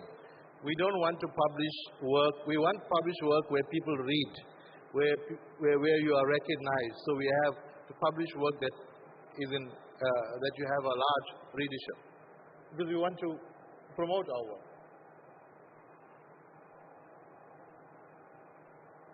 Okay. So now I come to, okay, I'm just going to go through this quick. So, to be successful in research, right, you will need to be resilient, because things will always take you longer than you think. So planning is important. You need to be persistent. So persistence is most important. You will have to explore all possibilities of funding. So you need money, so you need funding. Without funding, you can't do much. So this is more for the supervisors, right? Now, I always think that running a research group is like managing a football team. So you think of yourself as the manager, the supervisor. You start off with a few students, you build a group, like a football team. Once you're building a group, you want to win awards, you want to win trophies. In order to get those awards and trophies, you have to develop each student. You need to develop your strengths and you analyze your strengths and weaknesses. You'll always have challenges, okay? And Prof. Matong spoke about personal problems. So you have to be a mentor and a supervisor. You can't just be a supervisor. You have to understand your students' needs. An important, when I went to the UK, so I didn't realize that people don't work equally. So you get some students who come after lunch and may work till midnight. You get others who come at 8 and work and leave at 5. So each student has their own work habits. And you should rather work on their strengths than their weaknesses. So always look at people's strengths. Then what I also realized, even now as a supervisor, you have to be sensitive to cultural differences. So I have some students who are Muslim. So on a Friday at lunchtime, you'll never find them, right? Because they go to prayers and to mosque. So that's one aspect of cultural differences. Then you have some students who enjoy their weekends too much. So on a Monday morning, you probably will never find them. Okay? So that's a different type of culture. It's important to build team, to work as a team, to have team building exercises, seminars. You need to talk about research all the time. It's important to create spaces to talk about your work. Emphasize work ethic. What you put in is what you get out. So important to have and to cultivate work ethic. You have to have rules, so you always have rules of the lab, but you need to be flexible. So I realize that from my experience, rules are important, but flexibility is also important. And for the students, you need to think of yourself as a brand. So how do you face the world? So when I started off, when I went to the UK, I had no confidence. I was, not feeling good about myself. But nowadays things have changed, with social media, with the way we are moving. It's important to project yourself as a brand. So what do you want to be? Do you want to be an Eskom or do you want to be a Vodacom? Okay? So it's important. And what does a brand entail? Entails your integrity. Do you come to work on time? Are you punctual? Are you respectful? So that's your brand. That's who you are. So when I look at some of my students, I say, there's a guy, I can trust him because I know he's someone that will take this job seriously. To be successful, okay, I think some speakers have spoken about this. Focus, focus, focus. So always never lose track of what you're trying to achieve. You need to get that degree, the master's or your PhD. And set yourself small goals. Once you achieve them, then you aim higher. So you start small. So someone spoke about publishing in a local journal. Yes, in order to go to publish internationally, you maybe first need to do something on a local scale. So you publish locally, and locally can mean maybe a journal in your own university. Nothing wrong with that because that's your training. You're training to achieve something higher. Be resilient. Understand that there may be obstacles. So there are always obstacles. There are always problems. And especially at Unizulu, especially where we come from, maybe there's no water. There's load shedding. Things will always come in your way. But you need to be resilient. Equipment may break down. For supervisors, students may leave. Don't be distracted. Be willing to learn from others. Speak to people, get ideas. So this is what I learned when I went overseas. Whenever I had to do something, I never knew how to do it, but I always went and asked somebody. And people are always willing to share what they have. The knowledge they have, most times, 95% of the time, people will share it with you. There are few people who will be selfish, but most times people will always ask. You need to know what's happening in your field. Okay, call supervisors. Promote yourself. Never be afraid to promote yourself. Again, I said you are a brand. You will go to a conference. Don't go there and sit quietly and be in a corner. Go out and meet people. Talk about yourself. Talk about your research. Talk about where you come from. That's promoting. have many ideas. So don't focus on one idea.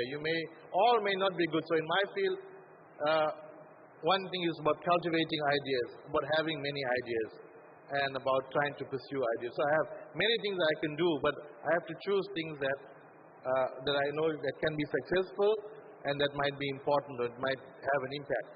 So impact is important. Know what's trending. So when you're choosing your field, what's happening? What's the big thing in the world? So AI is a big thing. So artificial intelligence, robotics, big data, molecular biology. These are the trending fields. Try and get into those fields so that you can have an impact.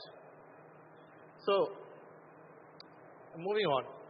Network. So we always hear about networking, but what does networking mean?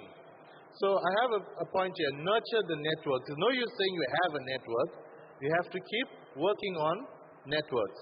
So if you go to conferences, meet people from other universities, try and cultivate your network. In other words, you need to work on it all the time. Attend conferences like this meeting, their workshops.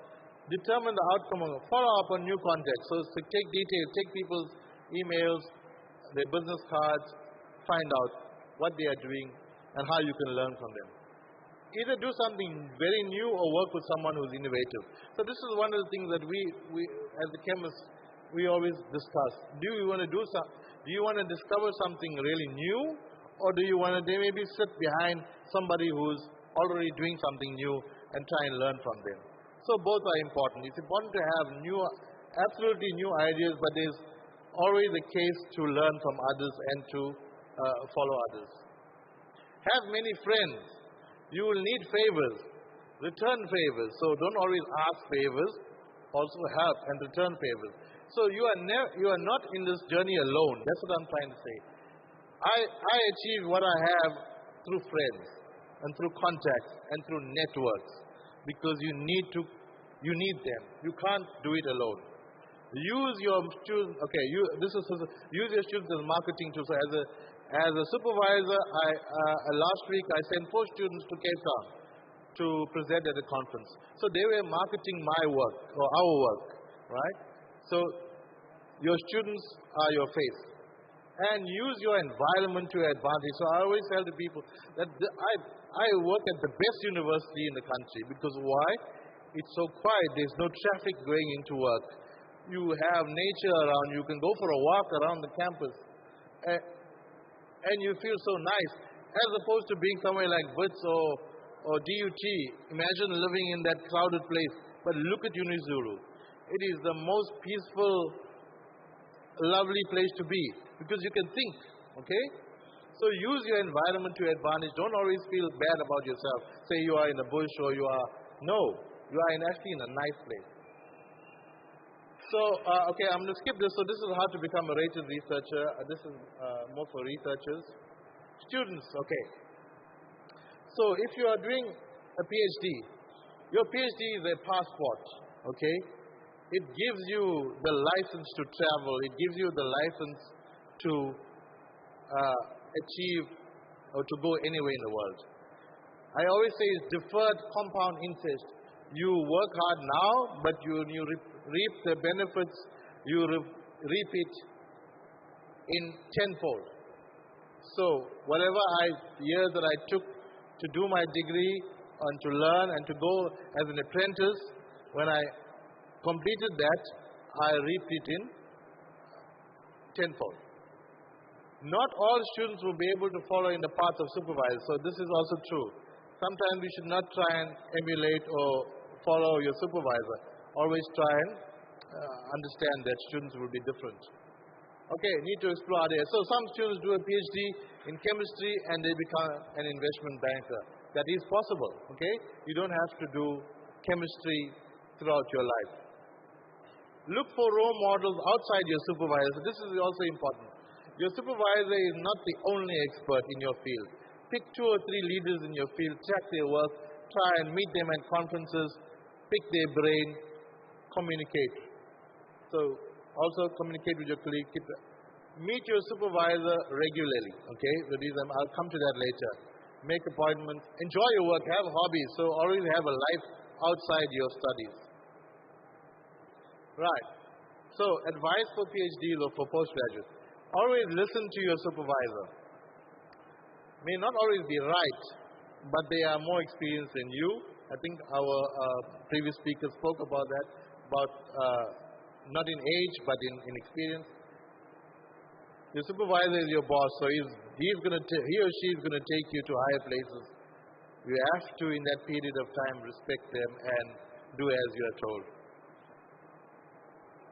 Ping your supervisor. So, if you send an email or you send a WhatsApp or a message to your supervisor and he or she has not replied, don't take it personally, because most supervisors are very busy. So, keep pursuing. As I said, my first point was persist. Don't give up, okay? So, keep writing and keep reminding them. Get feedback on a regular basis from your supervisor. Have regular meetings. And so one of the things that when you meet your supervisor is have an agenda. Always go into a meeting with a set policy of what you want to achieve from the meeting. And in order to have your agenda, it's always important to that set the groundwork for the meeting. So I also ask when I ask my students that we need to meet on Monday, the first thing the student will ask me, okay, so what are we talking about? What's the agenda? So that's very important. Have agenda, bring results. So always, in order to keep your supervisors happy, always take results. And then you summarize what you have done. So that's important to know where you're coming from, what you're doing, and what you want to do. So in terms of your meeting, always keep an agenda. So managing your day-to-day activities of being productive. So research is number one, okay? It's different from your undergraduate. Number one goal is to publish in high-quality journals, as I've shown. Talk to other students, both in your lab and outside problems. So, whenever you join a group, so we work in a group, we have many students in a group. So, find out by liaising with students, okay? In terms of tricks of the trade, how to do things in the lab. Now, as I've spoken to you, everybody works differently. So inform your supervisor about your working habits. So the working habits are important. So you must tell your supervisor, you might not find me at 9 o'clock. So I know my students, I know every one of them. I know when each one comes to the lab. I know there are those that come in again as early, some come in at late. I know that those are their habits. Right? It's not like a job. They work according to their of how they are used to. So keep a regular schedule. So again, if people have habits, then don't change your habits. Or if you do change it, tell your supervisor. So I get students who will say, this week I'll be coming in a bit late. I have some issues at home. So you know, at least your supervisor knows where you are. Prioritize. You may need to know of other students' schedule. So okay, now in our lab we have a limited number of humans. So sometimes we have to share. So it's important to liaise with your colleagues and to know when each one is doing what, so that you don't clash. Make your own action. Don't wait to be told what to do, okay? So remember, you need to be independent. So read papers, keep a log. So write down exactly what you do in a week and what you plan to do. Take opportunities to learn new skills. Always important to go on these training programs, like what the university offers you. So take advantage of that. Have a social life, okay? Again, don't always work. You need time to enjoy your life. Learn from your mistakes. So coming to writing papers and to publishing, know your data, and this is where reading is important. Make sure that it makes sense compared with previous work. Present your data with appropriate software. So you need to understand your data, and you need to know and to know how to present it in a professional manner when you are meeting your supervisor. That can be in the form of tables, graphs, micrographs. So when you present your results to him or her, you show that it gives you the right story that you want to present. You need to have results that are reproducible, especially in our field. If you make something, you need to make it over and over again so that you can reproduce, or you or others can reproduce your results. Keep track of deadlines. Don't rely on your supervisor. He or she has to keep track of zillion things. So when it comes to deadlines, it's up to you to make sure that you keep to it. Your supervisor may be busy. So I have students who need to submit a draft copy of a paper or a chapter. If you don't remind them and they don't produce it, it's they are going to lose out, not the supervisor. Remember, the supervisor has a job, has a career. It's you who need him or her. Learn how to write well. It's your job to communicate your results. So writing is very important. In order to write well, you need to read. Okay. So work within rules or culture of the group. It will be easier to fit in. After a few months, you will establish your own identity. So this is important, so especially in my field. So we get new students joining. So you have to realize what is the culture within the group. You need to fit in, obviously. But after a while, you will establish your own identity. Start with writing. Have a book, electronic diary. Write down your ideas, write down to paper, you write your outline. So always make note of things. Always have a book. Always important to document what you're thinking. Don't be deadline focused. Complete your plan. Get the whole story before you publish. So there's always a rush to publish, a rush to finish your work. Make sure you cover all aspects before you publish. Don't leave writing to the end. Okay, as I said, start writing your paper as quickly as possible. Keep your ideas. It's an ongoing thing. Ask questions. Speak to your colleagues. Speak to your supervisor if you face friends. Remember, you're never alone. You always have people you can turn to and you can have. I learned because I had good people around me and I was able to pick their brain for things that I didn't understand. Implement. Lots of planning, but do experiments is more. So it's important to work and to do the practical work. So in my field, it's doing experiments.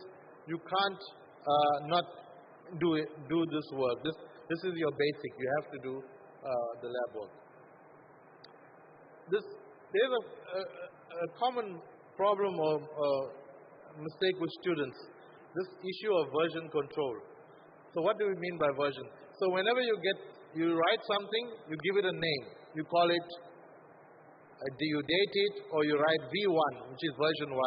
When you work again on it, you change it to V2 or another date. So it's important to keep track of your writing in terms of your version control. Many times students send the wrong version, work that you've already corrected and they resend it to you. So read, and read. You can't contribute to a field if you don't know what others have been doing. So this is very important. Again, I emphasize to students, if a student is working on a material, I don't know, it can be lead sulfide. If I ask him a question about lead sulfide, he should know who are the main researchers in this field, when was the first paper published, because that's his field, that's his expertise. Make notes. Every time you read a paper, make notes of what you've read. Okay? Please, you need to make more detailed notes. Try to understand the important concepts of each paper. If necessary, read important papers cited in the paper. So you read a paper and then you read more about what's in the paper. Breadth versus depth. So not every paper needs to be read in detail. Choose the important papers. So you need to know when to go wide and when to go deep. Follow key researchers in your field. Keep track of 1 or 2, 3 key authors who you have. So I also follow. So in other words, know your community. There are certain people I follow all the time. The others I keep a glance at. Because these are either competition or these are people you can learn from.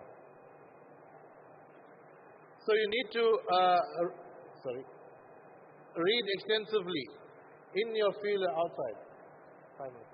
Read the best journals in your field. So always go for the best.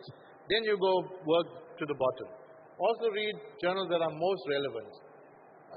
Again, I spoke about writing. In your lab book, in your reports, learn the right terminology. Don't copy and paste. Many students do this. This idea of copying and pasting paragraphs or details from other people's work or from literature. Always write in your own language or in your own way. Right? Writing tells you something about how much you know about your field. In order to be an expert, you need to write. Most of all your publications record a fact, then you need to take case, interpret, okay, so tell a story. So this is important in my field. So everybody does the same work, but it's important of what story you are telling. What is your hypothesis? We used to laugh at social scientists who used to come up with this idea of a hypothesis, but now we've realized that it's important to know why you are doing the work. What is your hypothesis, and whether you have disproving it, or we were used to doing exploratory research, but I think now we're moving towards research where you have to do it because it has to have an impact. It has to make sense to the world. Work consistently. So at least 1 to 2 hours a day you should be on your work. Again, previous speaker spoke about taking a break. You can't take a break. Research, you do it every day, all the time. So again, if you're writing a paper, you have your lab book, your notes, you have literature files, so you have a whole file of previous work. Then you introduce your work, you present your results, you interpret your results, and then you discuss your results. And then you compare your results. So this is a basic way of writing a paper, right? And then you do conclusions. Read what you have written. So many people write, but they don't read it again. But if you don't want to read it, give it to your colleagues. So whenever I get anything from my students, I'm sure that 2 or 3 people have read it before it comes to me, and they know it. So when you receive news about it, don't take rejection. So most times you get papers that are rejected. Celebrate if they are accepted, move on.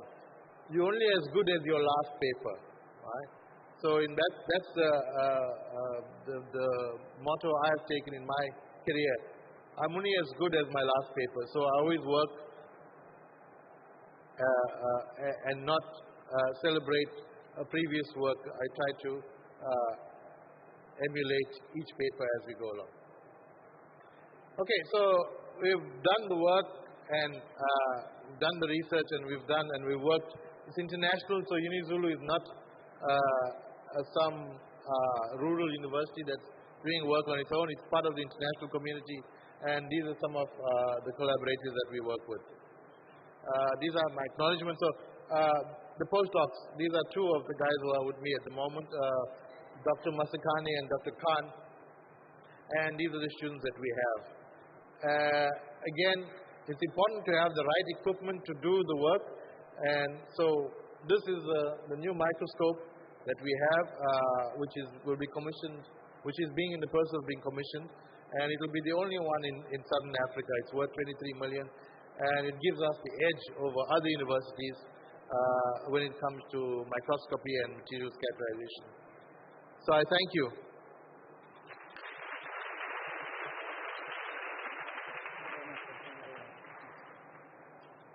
You can have a seat. Thank you very much, Prof. Rosado, for a very informative presentation. My take-home message from this presentation was and is taking responsibility, be focused, be disciplined, be aware of why you entered postgraduate studies, why you're doing what you're doing, and it all is done through confidence. So I'd just like to share a quote on the confidence part again from Jim Rohn, just to remind you on our day today on confidence, that Jim Rohn quotes, open quote, confidence is such an important quality of a strong character, believing that you can do it no matter what, and also be mature enough to accept things if they don't go your way. Be confident enough to re-strategize through failure. So it's very important, close quote. So it's very important, colleagues, that we understand this. Without wasting time, I'd like to have our last speaker before lunch. Then we'll be announcing the lunch, and then the competition is also ready. 15 minutes, Postgraduate Students Association. We're giving you 15 minutes. Please come afore and do a presentation on the things, and also an introduction of who you are. This is the chance for the students to also get to know your office and how they can engage with your office. Please come to the stage, Mr. who's the chairperson of the Postgraduate Association, Mr. Imbizo Kunene, who's the former SRC member 2015 to 2016, former interim SRC in 2020 to 2021, and a master's candidate in sociology. Mr. Kunene, please come up.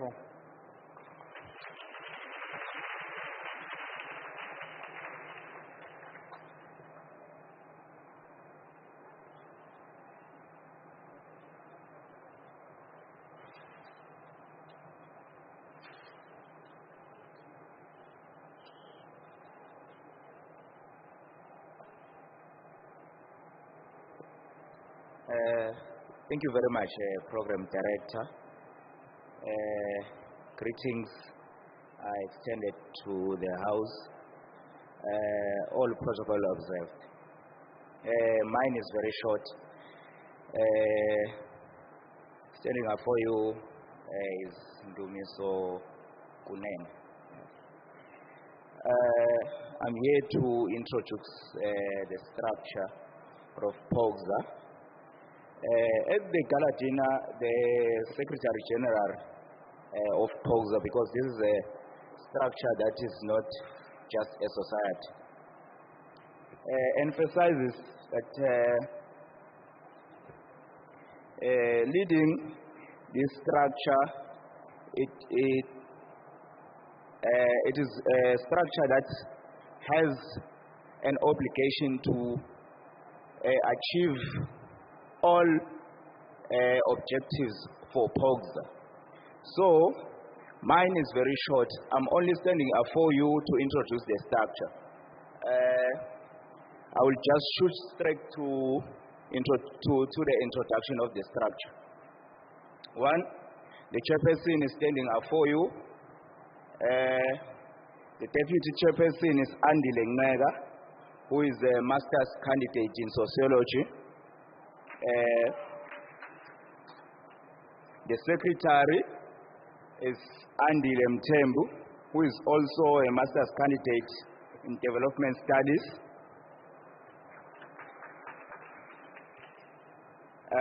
The deputy secretary is Valentine Vale Moko, master's candidate in economics.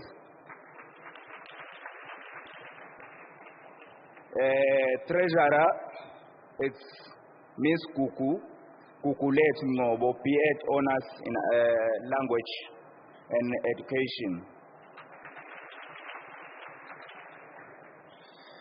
Then we have additional members who Mazwim Zulin, Honors in Biochemistry.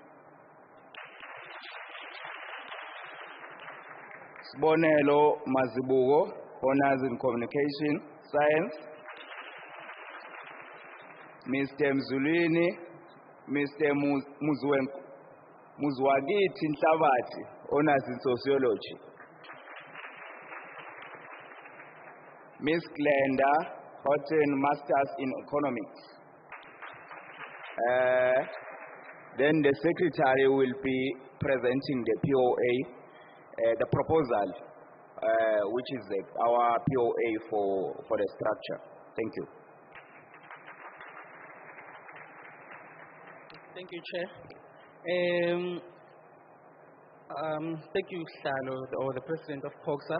I think most of our speakers today have have emphasized very thoroughly on reading, and reminds me of one of the philosophers called Vladimir Lenin, who says the youth has three tasks, and that is to learn, and learn. So today we have been learning a lot, and we have been told that we need to learn as postgraduates. So as the chairperson has put it nicely, that as POGSA, we have a tentative plan of action. This is your plan of action, it affects you. Therefore, we felt we should not impose the plan of action, but propose a plan of action to you, because it should speak to you. Therefore, we hope that by the end of the day, we are going to have adopted plan of action. Then we're going to go for a strategic planning, where we're now going to put flesh on this plan of action. So we are going to play God and put meat and put life in this plan of action. So I'm going to present the plan of action in a thematic areas. I think there's 6 thematic areas that we have placed this plan of action.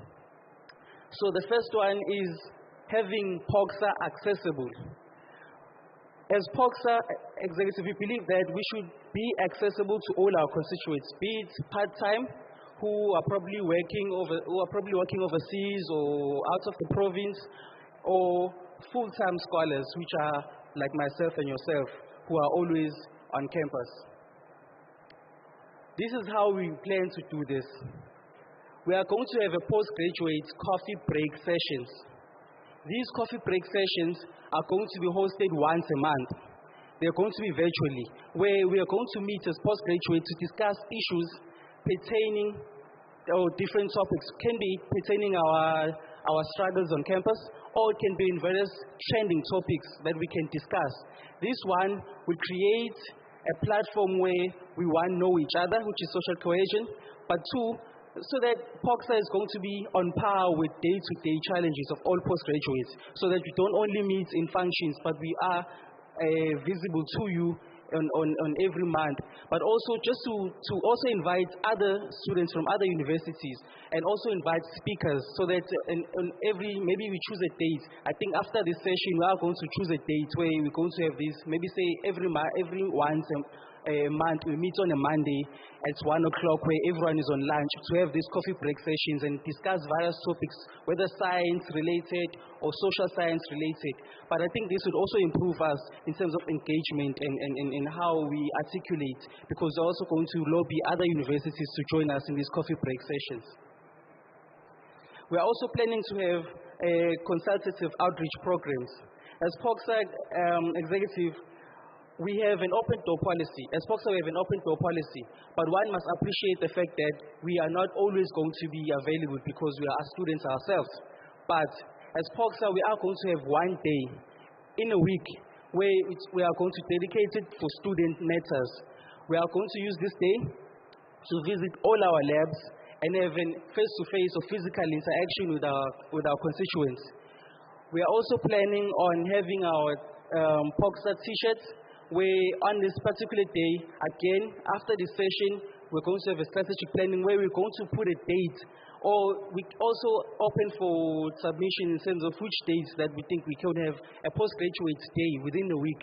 And would also lobby the constituents or postgraduates to also assist in maybe also have this day where you also wear the POGSA t-shirt, so that we can be identified as students, as postgraduate students.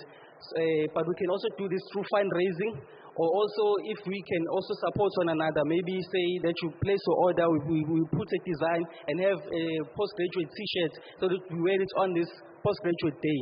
This day you can also use it for our postgraduate meetings, where if we need to report or we need to have our meetings, we can use this day to have those meetings and to also report if there are outstanding matters that we need to report on. We also want to use this day to also just deal with pending matters that students are facing. So it's just going to have one day of the week, but we also obviously postgraduates can always write to us and email to us if there is a pending issue. But one day of the week, we are going to use it strictly to deal with face-to-face issues and have consultative hours within that day of the week. As POGSA, we also feel that we need to have an email that is going to be easily accessible. For instance, it cannot be that every time we have a new structure, you need to change an email address. We must have one email that is designated for POGSA, so that whoever is in charge, we know that this email is for postgraduate email. So currently we don't have one, but we are working with ICT into developing that email. And what we also want to do is, we want to have your contact emails, so that we can be able to contact you and also have bulk emails, so that whenever we want to interact with you, it's easier. We are able to have those bulk emails, so that we have a vast and smooth communication with regard to us communicating and you communicating with us. This is how we want postcards to be easily accessible to students. But obviously, as we said, we are up for submissions. The second thematic area that we want to look into is promotion of academic output or research output. One of the major concerns is that postgraduates don't publish enough in our university. We just work with our theses and we want to graduate and leave campus. So as POXA, we need to promote academic writing. We need to promote or encourage students to write or to publish. So this is how we wish to have these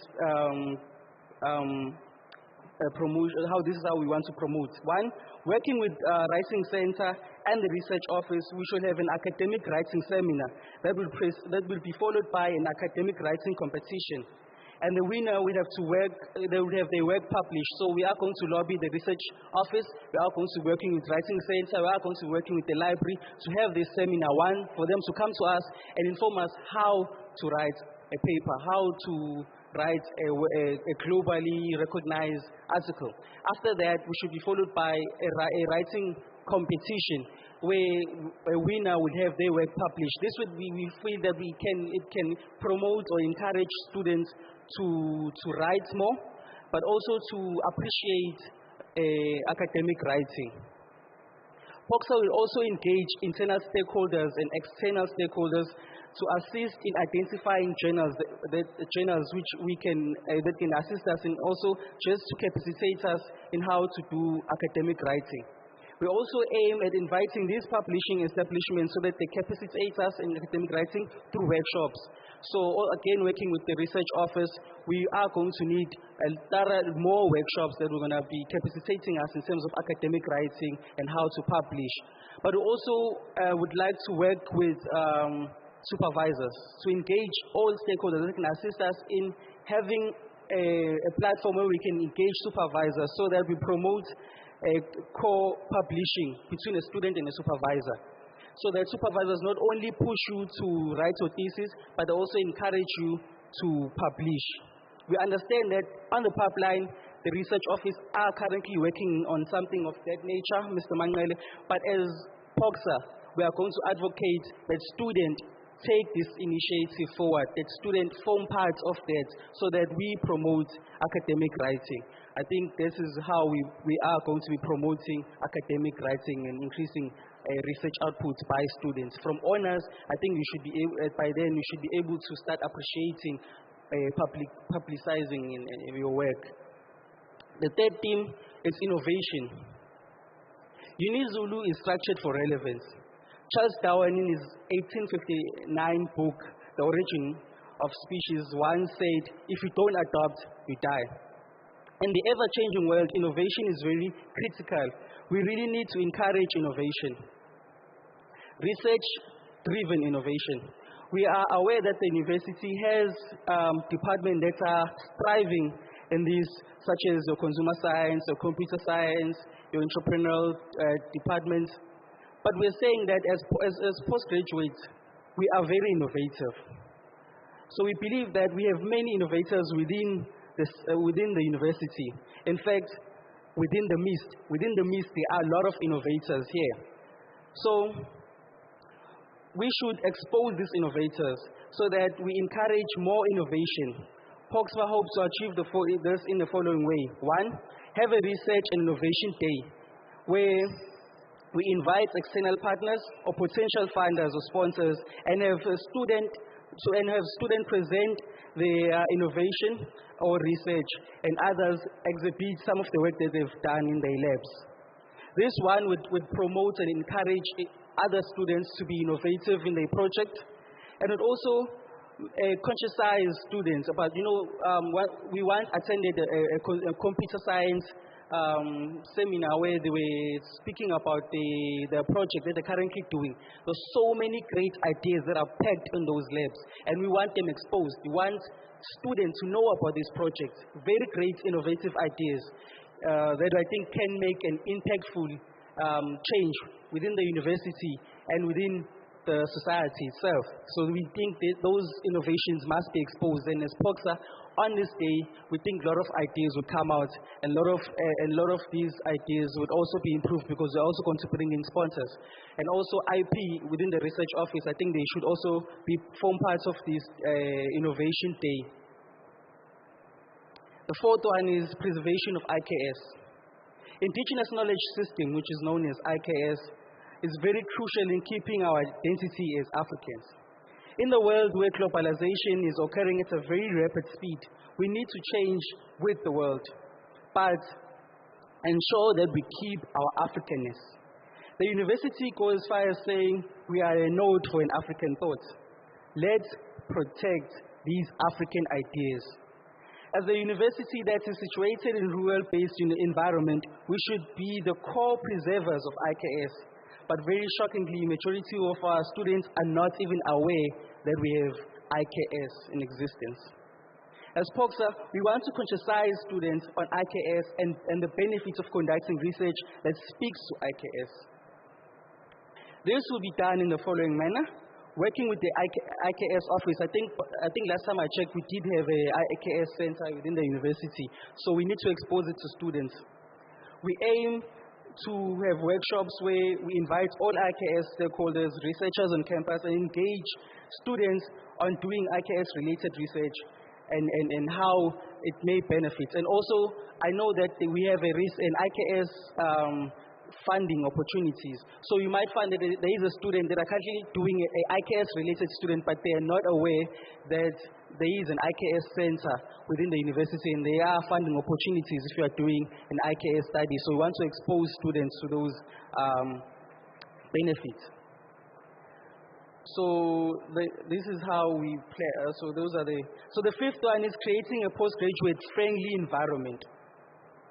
Postgraduates are most marginalized students at the University of Zululand.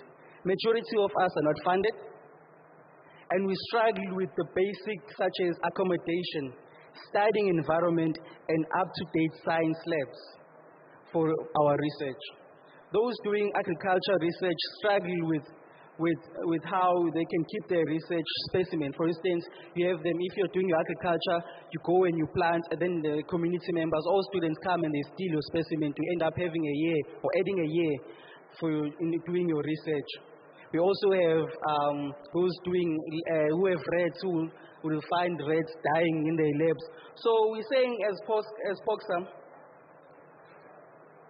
we need to have a postgraduate friendly environment, and this is how we feel this can be achieved.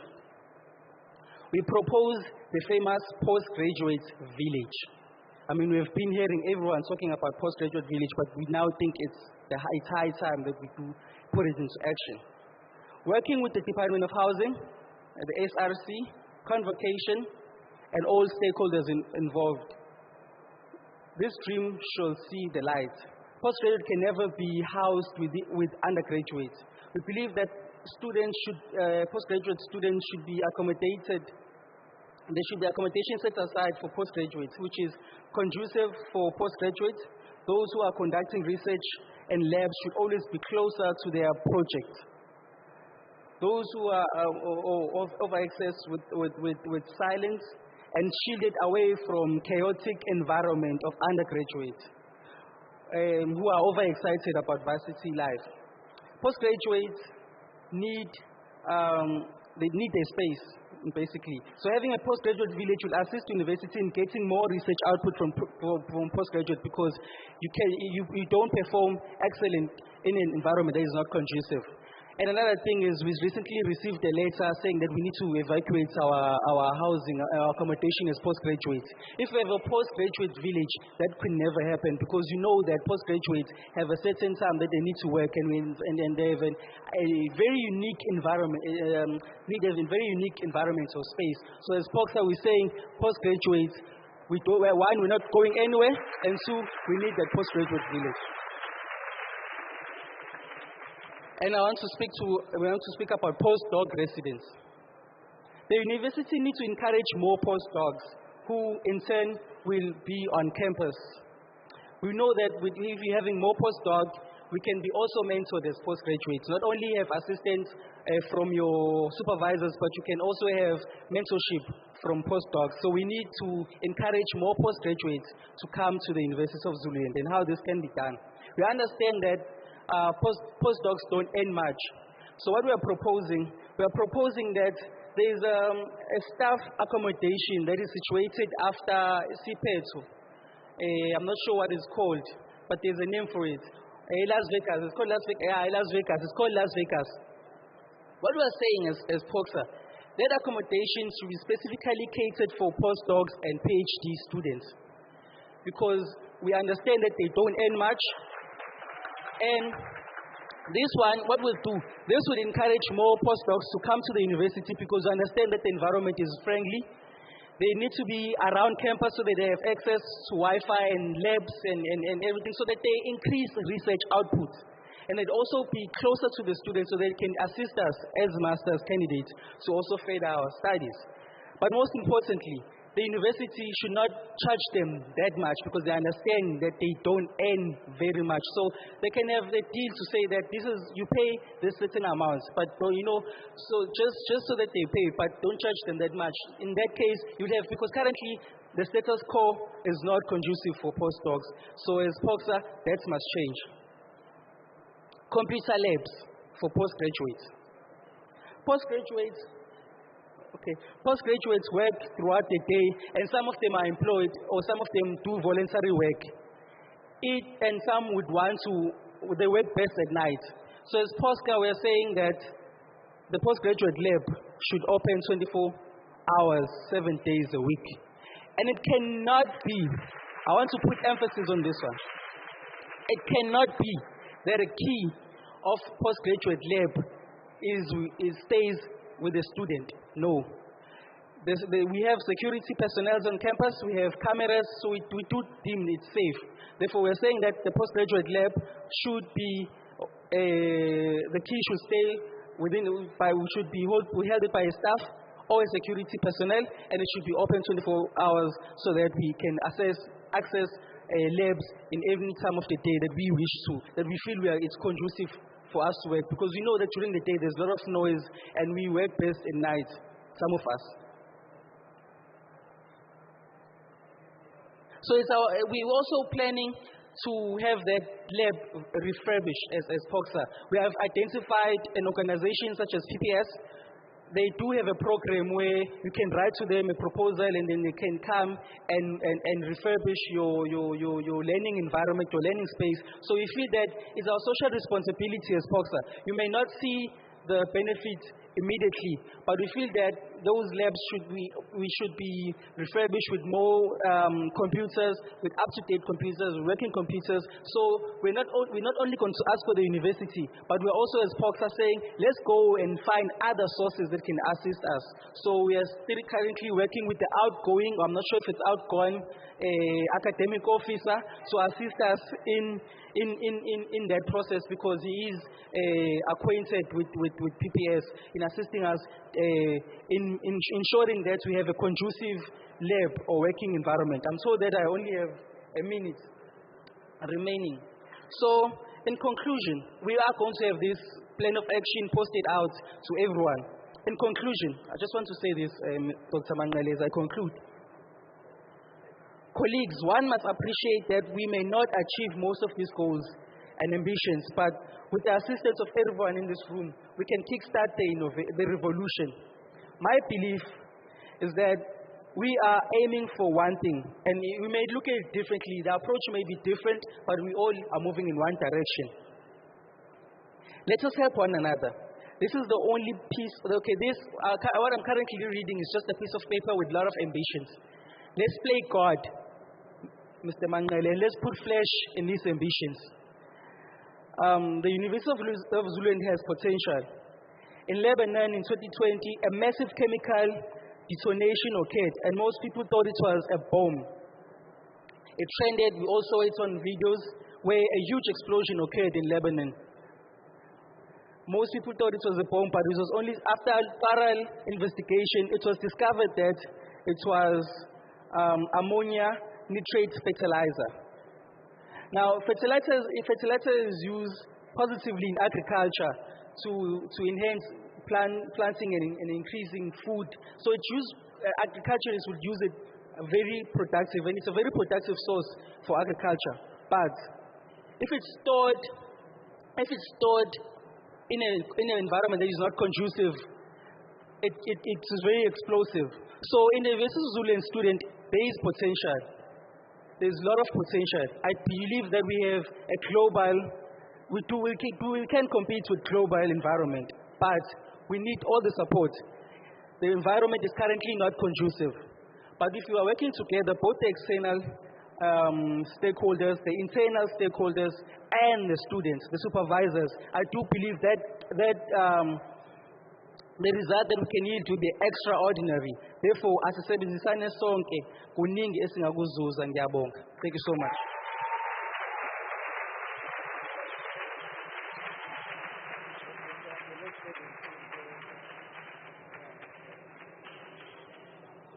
We might be having load shedding, so I don't know whether to proceed or because the electricity is going to be coming back anytime.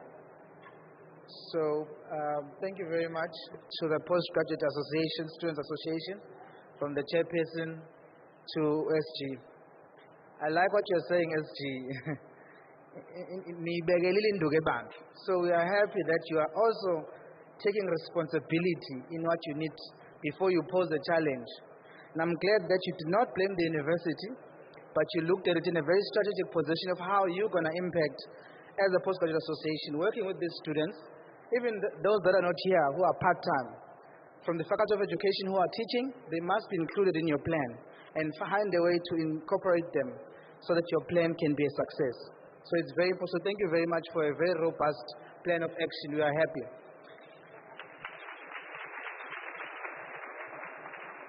Without wasting time, let's do our competition.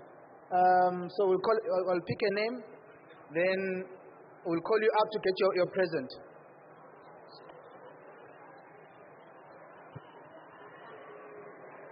I will be turning around because now people might think that I have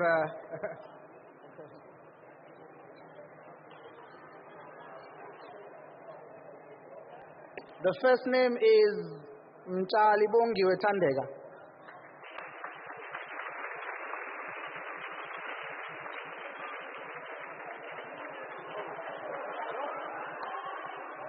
She's here. Oh, great.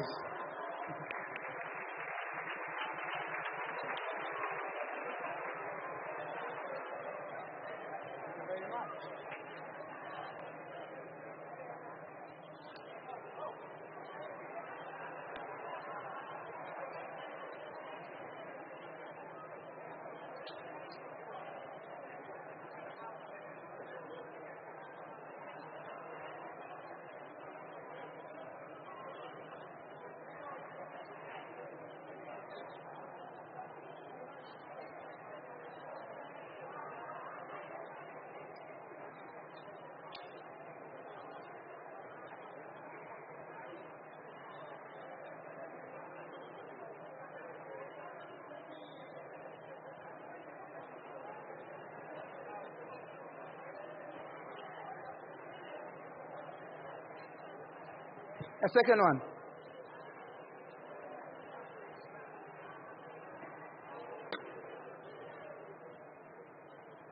Mthethwa Msawenkosi.